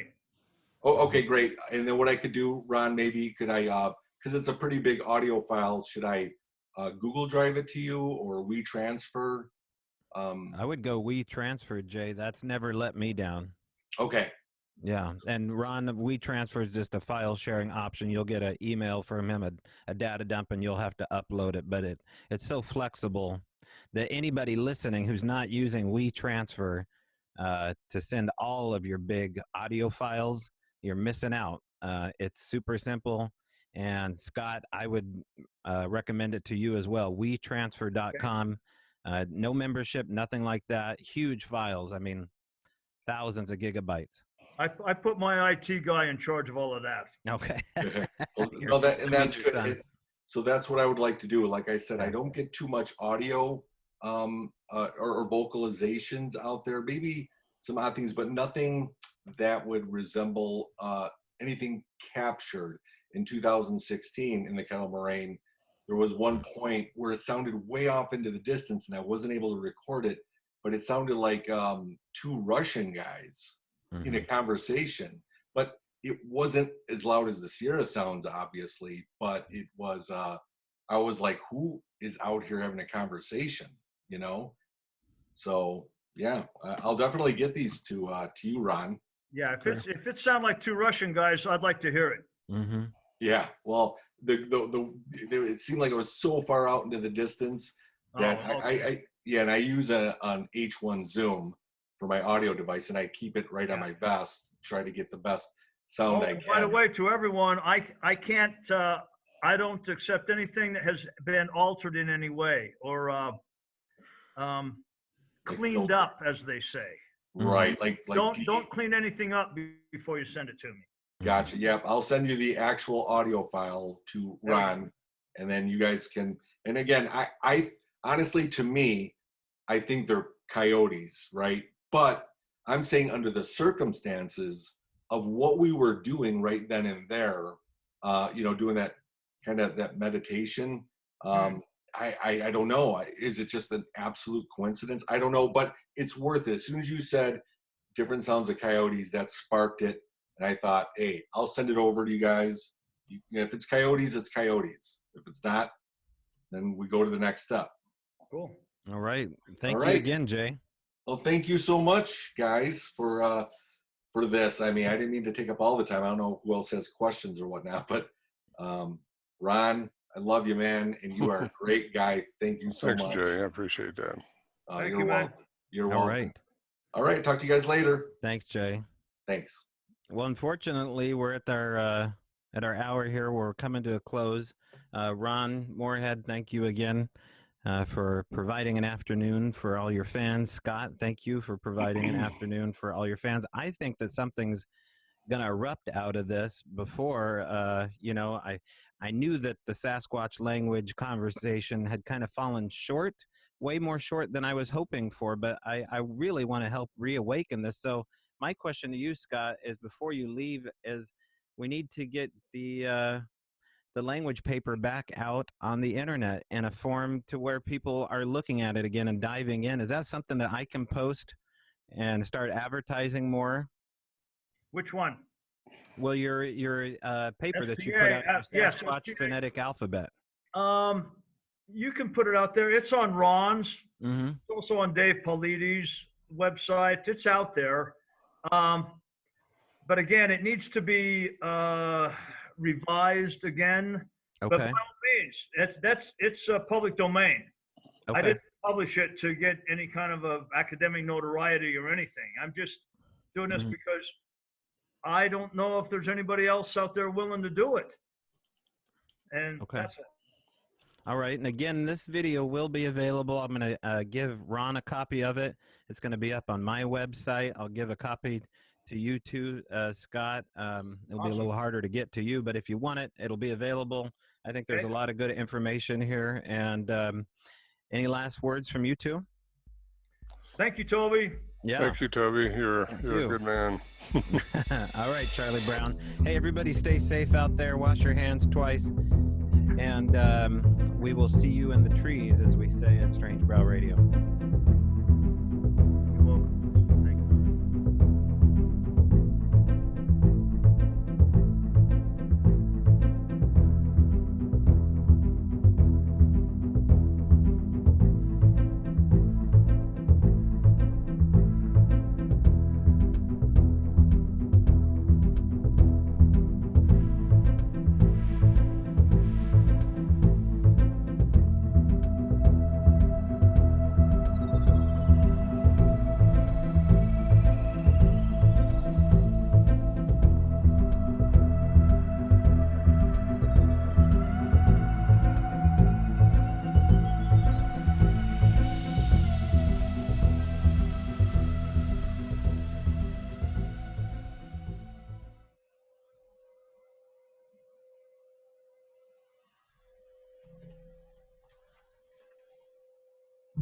All right, let's see if this is going to work here.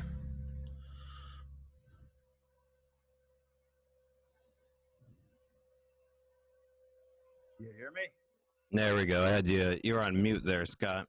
Oh, was I? Oh, you had me muted, or did I Well, mute? it might just do that automatically when people join. I think it probably does. Yeah. All right. How you doing, man? He's muted too. I can see him. He's muted. I'm unmuted now. Toby and I go back and forth the muting thing. Yeah. All right, Ronaldus Maximus. Yeah. Hey, I'm going to mute myself here for a second while the girlfriend finishes vacuuming. I'll be right back. Okay. How you doing, Scott? Good, man. How are you? Oh, good. You got a haircut, didn't you? Oh, no, that's good. That looks good. I like you the longer hair. I get mine long, too. I was going to get a haircut just before this quarantine started in, and I never got it. So. I know. My hairstylist is not working. No, neither is, I don't think any of them are. I don't want them touching me right now anyway. I think so. Hold on, I'm going to open my window here, see if it gets cooler or warmer.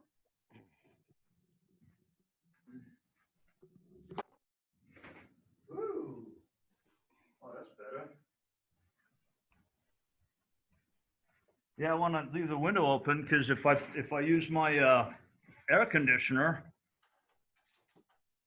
it makes noise.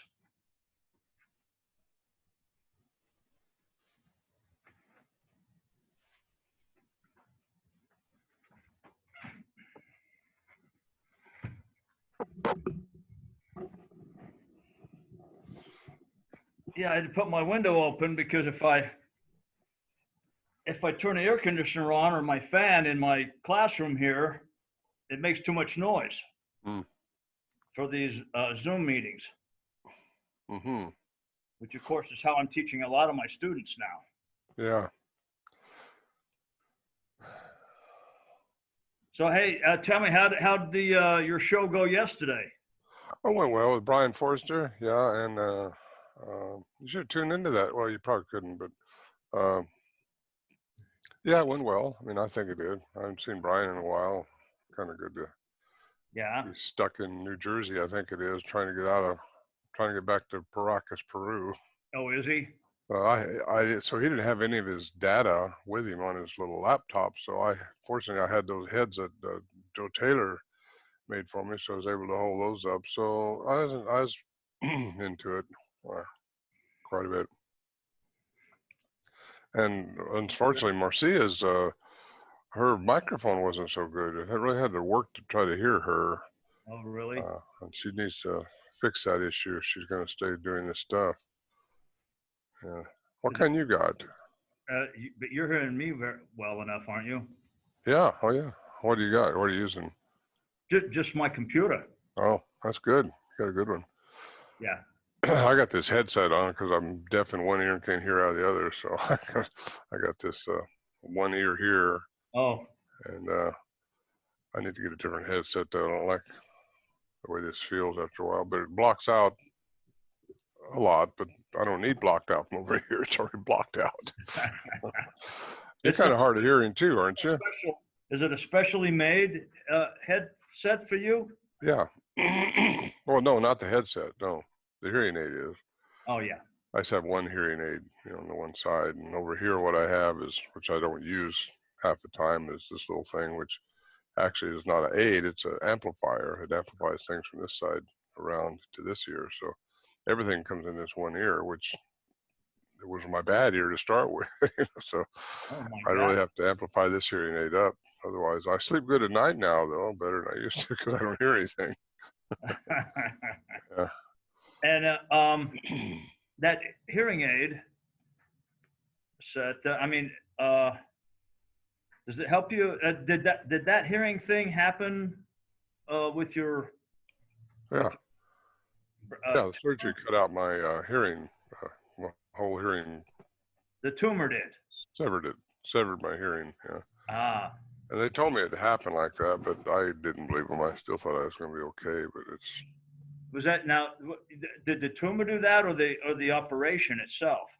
The operation itself did that, but it was affecting my hearing and my balance. The tumor was already, because it was. Oh yeah. The hearing tube runs right through there. So when they cut out the tumor, they cut out the balance nerve. They severed the balance nerve and the hearing, whatever that takes too. They cut part of the bone out in there too. And half my brain went away at the time. No, you're doing very well. You're doing very well, man. I might look okay, but I'm not the same as I used to be, Scott. Well, no, hey, I know that. I've been up on a mountain with you since then. Yeah. Well, you've seen what altitude is to me up there. My gosh, I couldn't even have a cocktail. I fall all over the place. The allergies? Huh? No, the altitude and the camp. Altitude. Oh God. That really got me. Me too. Next time I go up there, next time we go up there, I'm gonna have to take some of those oxygen things you had. Yeah. Definitely. Yeah, they help. They turned me on to those in Colorado. Those little portable things. Pretty neat. Did you tell me you mail ordered those? You can get them almost anywhere. You can get them at Big Five probably, but you can go on and online or by the case because they're pretty cheap, really. And I just ordered a case when I ordered them last time, and I still got a couple left because I don't use them here. We're at sea level. Yeah. Yeah. Oh yeah. Yeah. And they're not that heavy. Oh, they're light. They're just air. Yeah. That makes them weigh anything as a can they're in. Air and aluminum. Mm-hmm. Yeah. The only way you tell when they're empty is when they don't give you any more air. You pass out, then. That's what I should get, some water or something like that. Ron, have you talked? Yeah, that's what I had. Got my soda stream machine going here. Uh-huh. What? Have you talked to anybody up at the Mule Skinners? No. I talked to Bill McDowell the other day, though. He said that they've got the Seven Pines Trail's closed. They're not going to open it this year. This year? because of all the debris that's fell, I guess, from the fire. Last year it wasn't open either. I don't know if the trail was closed, but this year the trail's closed. I mean, I didn't know about it last year. It might have been closed, but probably was. Yeah. Oh, I'm sure it was, because it couldn't have gotten any. It couldn't have gotten any worse than it was right after we left. Well, the fire, I don't know how many of those trees along the trail might have burnt and fell down from the winter snow or something like that. It's possible. I don't know. Probably going to have the, what I call it, the CCC go up there again. And well, they hire those trail guys. In fact, I was offered a job doing that one summer, with a guy who does it. You take your horses, chainsaws, and mules and just clear trails and shore up trails and stuff like that. And it sounded like a fun thing to do, but I didn't want to tie my whole summer doing it, Oh yeah. But yeah, there's like a horse group or something like that volunteers to do those, maintains the trails. Yeah, and it'd be a fun thing to do during summer. You didn't have nothing else to do. Yeah. Well, hello, Toby. Hey, let's check everybody's levels here. I'm going to check mine first. Test microphone, testing 1, 2, 2. Okay, that's good there. You guys can hear me all right? We're good on. Okay, we're good. All right, Ron, let's hear yours. My what? Your audio. Remember your microphone there, how you threw it on the back of your neck the other day? Make sure you have that microphone right in front of your mouth. It looks good the way it is. I put it on the wrong side. I put it on the wrong side. That was good. You want to run through the share screen real quick? Yeah. Host disable participation screen sharing. Why does it do that every time? Okay. Now it should be fixed. Now try it. All right. Okay. There it is. Share computer sound, optimize. There it is. And share. Now you don't see my PowerPoint. Aha. You see, you guys see that? Yep. Okay. Let's just go from the beginning here.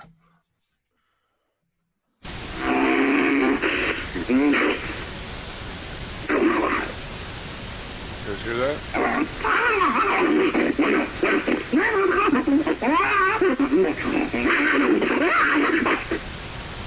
How do you like that, Scott? One Naggy Bush. Anyway, this is, you got it, so you hear it all?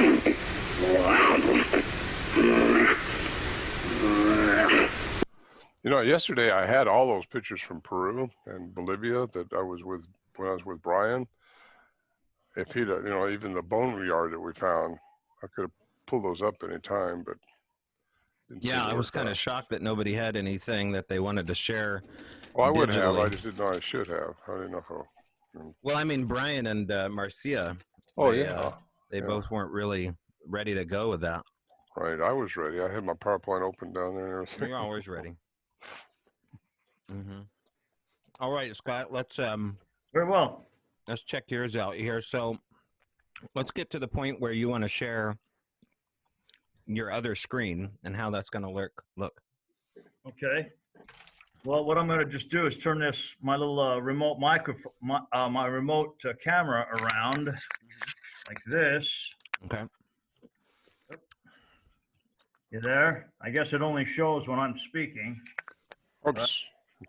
Hang on, you guys. And when you guys speak, it shuts it off. Right. What we'll do is we're going to mute ourselves to make sure that we don't interrupt your feed. Ron, can you remember to? I will. Yeah. Okay. Unmute and mute yourself just in case. Try the sound here as well. So. Okay. So now I'm over here, and I will just play it at real time. I'll fast forward through some of the dead space, but here we go. See how, check that sound. Oh, it's real time. Here we go.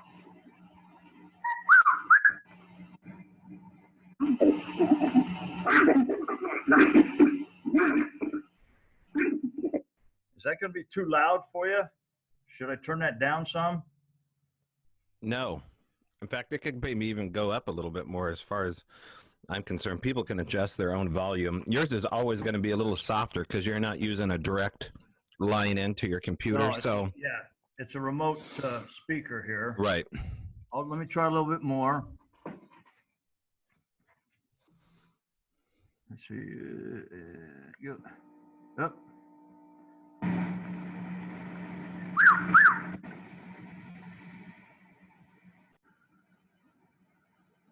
Here we go.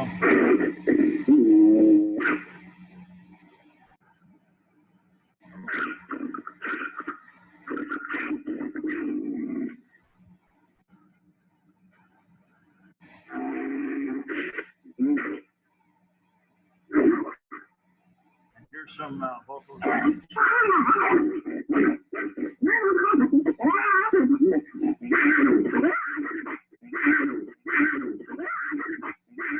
That I'm going to show you. That's just to demonstrate some of the methodology that I spent the whole career in the Navy doing. Just this is how we were trained to recover phonemes, articulated language, and get it on paper. Is we isolate a small portion like this, loop it, and then we begin to slow it down. So I'll show you how we do that. Right now it's at real time. It's going to be looped at real time, and then we slow it down, and you can start. So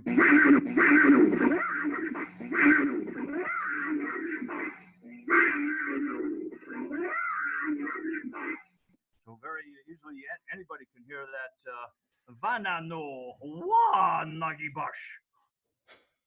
Very clearly, a language is being spoken there. So, Scott, real quick, how long did you serve in the Navy? 20 years. You did 20. You retired. Oh yeah. As an officer? No. Okay, you were an enlisted guy? No, I was an enlisted guy. Officers don't do what I did. Okay. I didn't know if you went from enlisted to officer training school or officer candidate school. No, officers are not trained as linguists, and certainly not crypto-linguists. Okay. And frankly, that's why I didn't go the officer route, because I loved what I was doing. Right. Well, I was enlisted for 6 years, but I was over in the medical side, so I wasn't quite sure what was going on over at the air wing, but it seemed like the enlisted guys were always doing the real work while the officers were just planning their next golf outing. You were also trained in method of deception in voices, weren't you? Of course.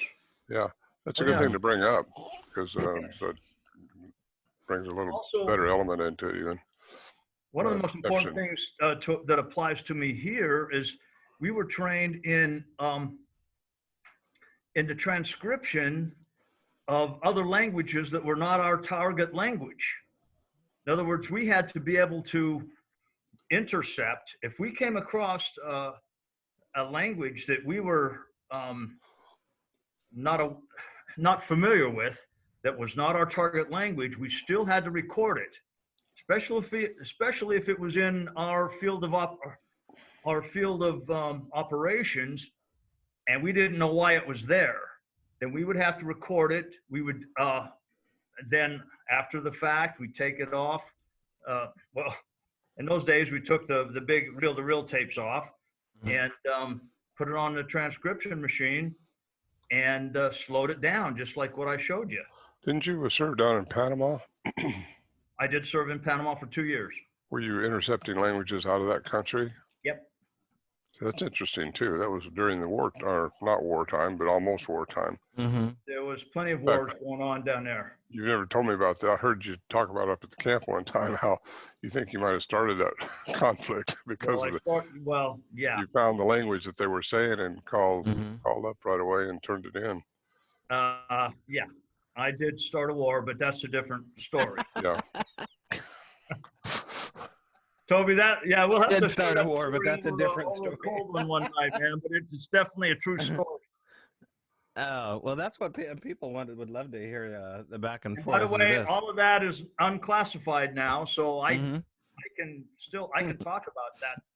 That's long enough ago that I can talk about it without getting arrested. Okay. And what college are you at, Scott?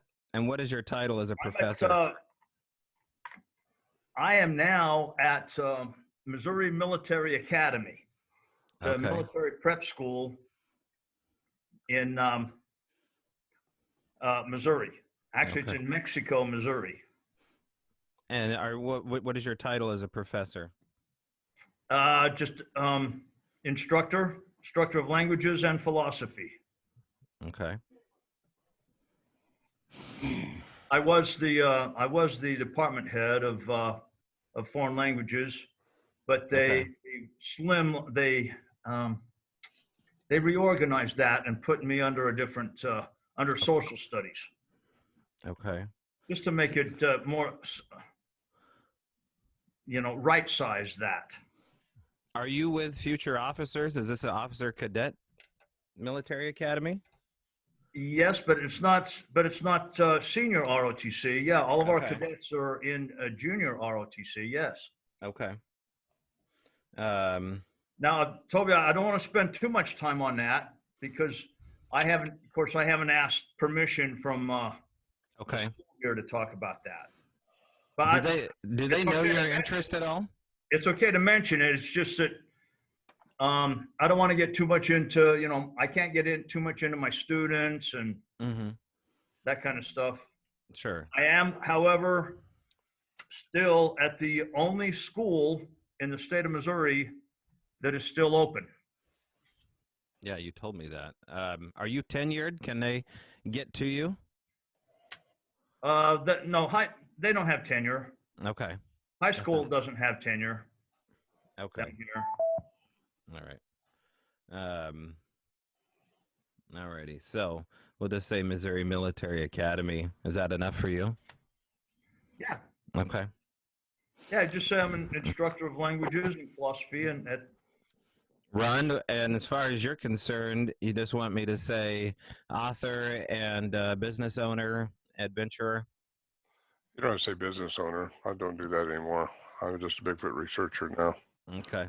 One of the old guys. All right. Toby. Ex-entrepreneur. Okay. Toby. You're always an entrepreneur, though. Yes, Scott. You could say that I did teach at Wentworth College. Okay. For 20 years. Prior instructor. Right. No, I was. Well, yeah. You could say I was. Well, you could say. Well, since it was a college, you could say a professor, but that's getting a little bit highfalutin. Not really. I looked up the definition of professorship, and you are a professor if you're teaching like you're teaching. Yeah, by definition, but we don't call ourselves that. But you could say, yeah, that for 20 years I was instructor at Wentworth College in Missouri. Okay. 20 years? 20 years. Wow. Now they closed up, right? And they closed up. After how long? Since 18 something? Since 1880. Wow. Just changing times. Okay. And any surprises for me, guys? Do you have any anybody that you're going to add on last minute? Any structure I added stuff? Sonia Zohar. You know her. Okay. Yeah. If she wants to chime in, I don't know.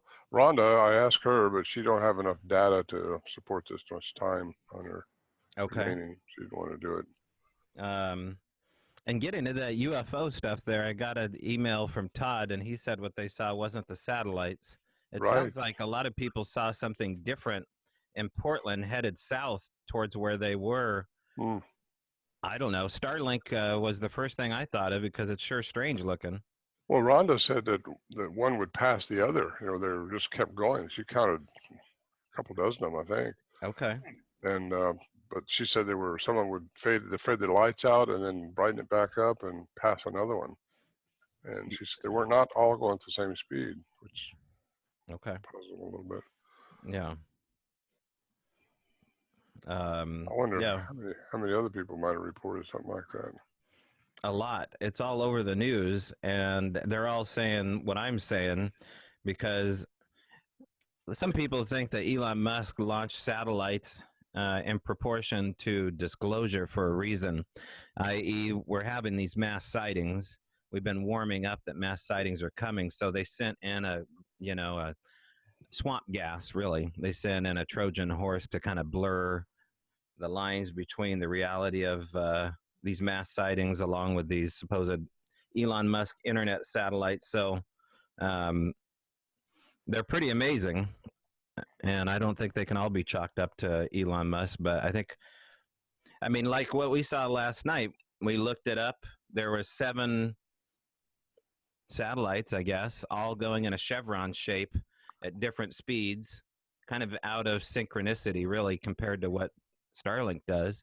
But you went on the internet and it said at 9:35 there was a passing of Starlink. So was what we saw Starlink? I don't know, but have you seen this at all, Scott? Do you know I what have we're talking seen. about? I have seen wedge-shaped things. I have seen gigantic wedge-shaped things. And when I try to tell my ex-wife, wife at the time, what I saw, she said, "Oh, that's your crazy abduction bullshit again, isn't it?" I never said I was abducted. I said I'd missed time. They're so helpful. Yeah. Oh God. Yeah. So helpful. Shut you down. Shut you down. This Kirk guy that called in yesterday, I know him. Pretty sure I do. I met him at Beachfoot one year. Mm-hmm. I wonder if he signed up for this. He just contacted me. Uh-huh. So he's interested in, I mean, he knows your story, Ron. He's interested in Scott's story. And what's his last name? Sigurdsson. Kurt Peterson. No, Sigurdsson. Sigurdsson. I was curious about that question he asked me because I wanted to read that again and see if I responded properly. Well, he brought up a good point regarding the eye sockets, and I tried to press Marcia a little bit more on why the eyes, if they're 50% larger in the socket, that can't all be tendon and tissue. There has to be room for a larger optic nerve attached to it. So the question needs to be looked into, I think, as far as if they have larger eye sockets, they're probably nocturnal to some degree. I'm sure they can see good at night. First of all, if their eyes are bigger than ours, which I'm sure they are because their whole head's bigger than ours, they would have more light gathering properties in the cones, and that would allow them to see better at night than we do. Hey, Ron, go ahead. Let me ask you something as a layman on that stuff. Just so you know, Scott, we have people in the audience here, so go ahead, but just wanted you to know. Oh, I was just listening. Oh my gosh! Where I am, when you're talking about the giants with the big heads, you're not saying that they're the same as the Sasquatch.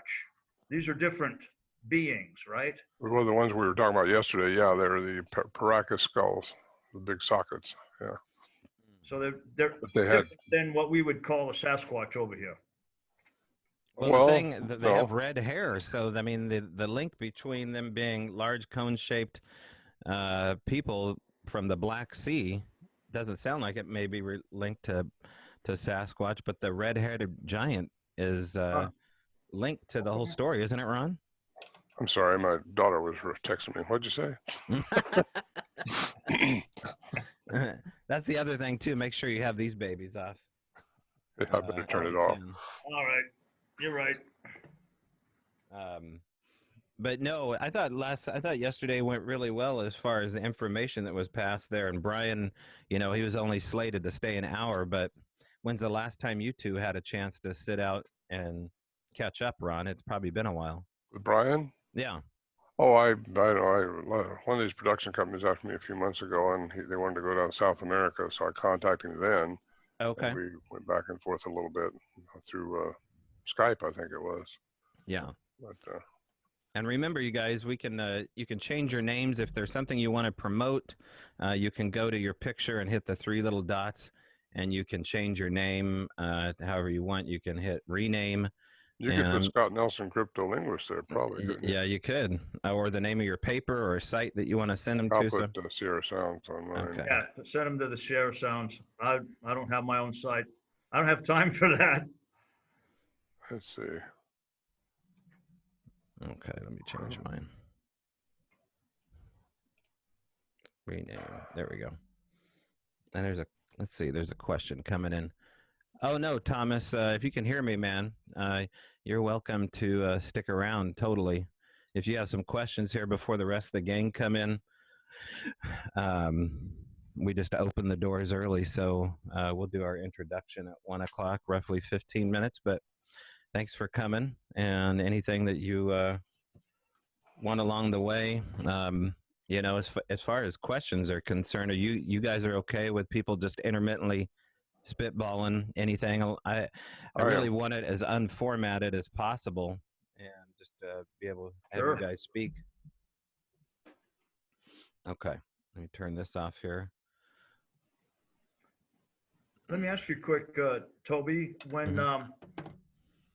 when you're speaking, does everyone see all 3 of the pictures over here on the side like I am right now?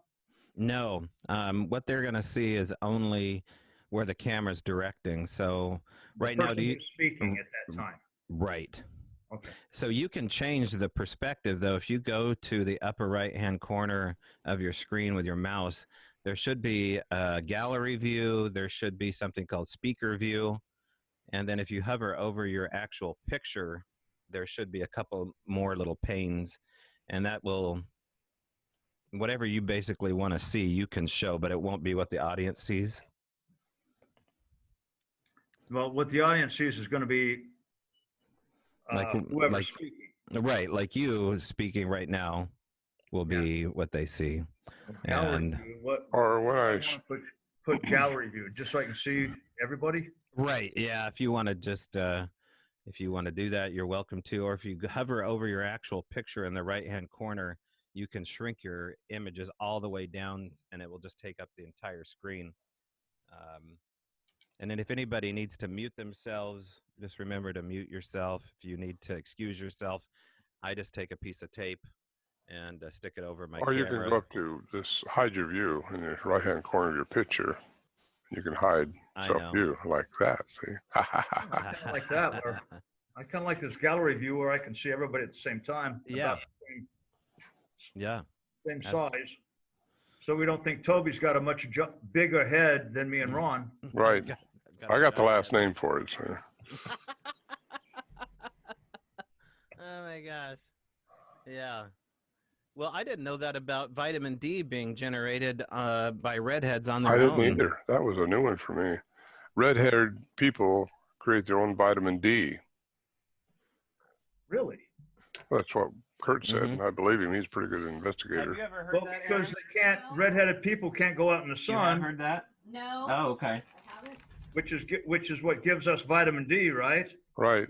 Going in the sun, and redheaded people can't go in the sun, so they have to create their own. Well, it happens, according to Kurt. He's a smart guy. He chimed in some pretty good questions yesterday.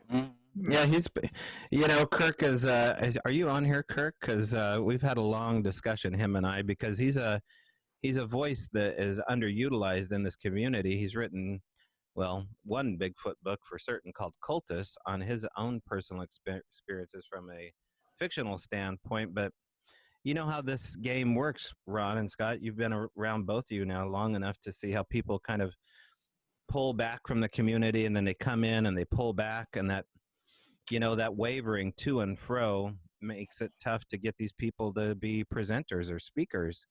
And, there's a love-hate relationship with the Bigfoot phenomena for Kirk, because it's been so pronounced in his life. But I've got a hypnotic regression he let the audience see of his abduction experience.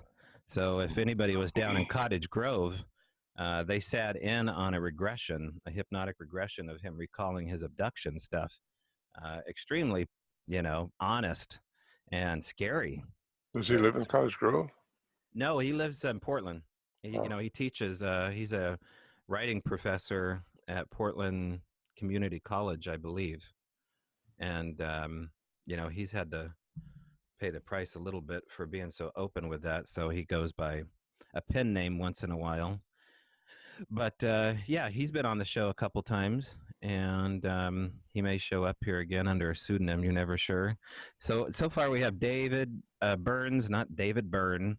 If it was David Byrne, I'd be asking you to sing "Burning Down the House." But by the looks of my camera, it looks like my house is actually burning down with the red lights. This is a red light therapy light going on down here with the missus. So she's regenerating cells as we speak. And Jay, I can't say your last name properly, or Bachachin, and Keith Luntz, and Thomas Potter. Hey guys, you got to the show early. Thanks for joining us. I think By the way, all in all, Jay's got a film out. He's Finding Jay. I just watched it. I know Jay. Okay, yeah. I've he's seen that really on Amazon. Pretty good film together. Okay. Might want to get him to chime in on that. It shows what researchers are doing and what he's a good one, because he's kind of skeptical, but he knows, he tries to discredit whatever he can. But if there's no common sense for how these rocks are being thrown at you when no one else is around, you kind of have to eliminate everything else and say, well, maybe it's one of those creatures, because they're, anyway, he's got a pretty good, anyway, just thought I'd throw that out there. That's good promotion for you, Jay.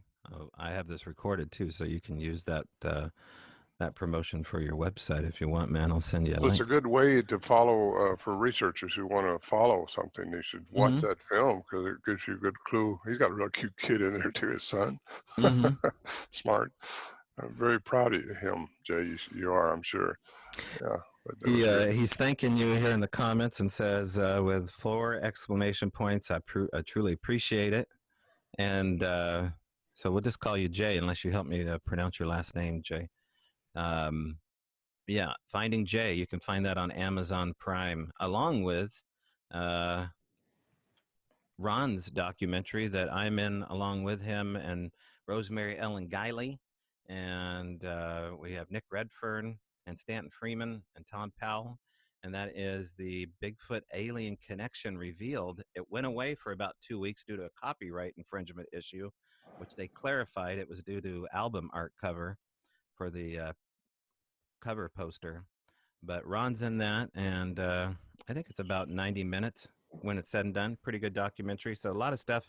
You guys could be anywhere besides here watching us, so we appreciate you being here doing this, because there's a lot of choices out there, and we hope to offer you something cool today. Let's see, we got a couple more comments coming in here. Jay wrote, thank you, Jay, for helping me out with your last name. Bachuchin, gotcha. Edward Mong says, hello, Ron. It's me, Edward Mong. Yeah, Edward, I was on a program with him here last week. Him and Jay both. They interviewed me with whatever the other program that's out there that wasn't Zoom, wasn't Skype. What was that? Yard something? I forgot. Anyway, Edward, he could type it in if he wants to. But neat people. They're good guys. He's calling it StreamYard. StreamYard. There you are. Yeah. Thank you. StreamYard. Okay. Yeah, we'll just let people get in here. We still got 6 or 7 minutes.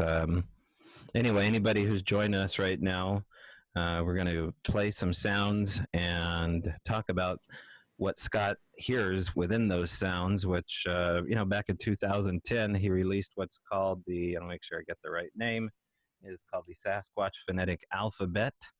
And we'll get into exactly what that is and how that can help us better understand what's going on in the Sierra Sounds and break those sounds down live for you. But Ron's got some slides as well. But anybody who's here, I want you to feel fully immersed in this enough to ask a question, interrupt us with a question, and we can break it down, because I think a lot of this stuff is just way too formatted, and we don't have time for that. Let's see here. My wife and I are watching from Clarksville, Tennessee. Keith Luntz is here. That's where my grandson and my stepdaughter is. Okay, and then Sorry, not my stepdaughter, my daughter-in-law. Jay Bachachin says Finding Jay is a 2-hour, 6-minute long film worth every kernel of popcorn. All right, I got you there. Yeah, last night Aaron and I watched Troll Hunter. You guys ever see the mockumentary Troll Hunter? No. Never heard of it? Oh, it's definitely worth a watch. I think you can download it for free on YouTube. But Troll Hunter is it filmed in Norway? It's a really cool film, and she made popcorn with cheese on it, and that was our little popcorn experience. All right, we got a couple more questions here. Oh yes, okay, Jay, you seen Troll Hunter? Yes, subtitles. Yeah, I love the fact that the guy with the Christian blood. Well, they see in the movie, the premise, of course, is that trolls exist, and they sent out a guy to hunt trolls who's hired by the government. And you can't be Christian though and be around trolls because they'll smell you. And one of the cameramen in the documentary was hiding the fact that he believed in God, and he ruined the whole thing because the trolls can smell out a Christian a mile away. I didn't know that. Yeah, it's true. It's all true. Mm-hmm. Yeah, it was a little bit scary. It's definitely campy. Mm-hmm. All right, let's see who else is in here. Creepy, great special effects through and through. I agree. In fact, I think the special effects kind of rivaled Lord of the Rings. There was a lot of really good camera angles that made it seem way more realistic, and I think they should be credited for that. All right, who else do we got here? We got Terry Reams. Hope you guys don't mind me shouting you out as you come on board. Carrie Carlson and Thomas Potter. Okay, we already mentioned him. Carrie, is it? Yeah. So we're getting more and more people popping in here. We'll start here in a couple minutes. What was the name of that film again? The Troll what? Oh, Troll Hunter. I'll write that down. Yeah, I mean, it's not everybody's cup of tea because it is pretty violent. It's definitely a rated R movie for a reason. But Barry won't watch that with me. No, but if you're into Norwegian troll history, and another good troll movie, I'll tell Jay since he's a fan, is there's another troll movie called Borders, and it is a real sleeper of a film. Also a foreign movie, all subtitles, but you don't know that you're dealing with the troll phenomena till about halfway through. And then it becomes glaringly obvious that these are trolls that you're looking at, not just ugly people. So let's see here. We got a couple more comments. You saying they don't believe in God, or they don't believe in Christianity? Oh, the trolls will eat Christians first. So they basically are seeking out people that believe in God. So they smell them, and then they find them and eat them. And let's see here. Carrie Carlson. Hello, Jay. So these guys are just carrying on here. Yeah, Jay, check that out, Borders. And now it's got some crazy scenes in it. So definitely read the reviews on it on YouTube. It's not everybody's cup of tea, but Borders. A quick shout out to late John Bindernagel before the show starts. Hey, that's nice of you. I had a chance to only meet him once, and I loved every second of it. They don't make guys like that anymore, and it was really sad to see him go. Ron, did you ever go out with Dr. Bindernagel looking into the phenomena? He lived over here in Vancouver Island. I seen him just before he passed away. But I went to, actually he was in Russia and Siberia with Meldrum and myself, and we went into Moscow, did a speech, a tall talk at the Darwin Museum, National Science there, and then they took us into Siberia. And John he's a fun guy. I like John a lot. He wasn't, well, he was just a neat guy. Open-minded, finally. You find a scientist that's open-minded, not stuck in a box. I only met John one time, and that was the very first time when me and Ron went up to Yakima. Was it, Ron? Yeah. That's the very first time I ever presented, and Bob Gimlin was sitting next to me. He was sitting side saddle because we hit it off right away because he reminded me so much of my dad. And John Bindernagel was set to present right after me. And this was my very first time of presenting this study. And of course, I spent couple hours up there, and I got done, and I was pretty relieved that I got it done and over with. John Bindernagel stood up and said to everybody, and I never forgot him for this. Mm-hmm. He said straight to everybody, he said, Scott Nelson just raised the bar for us scientists. I remember that. That was cool.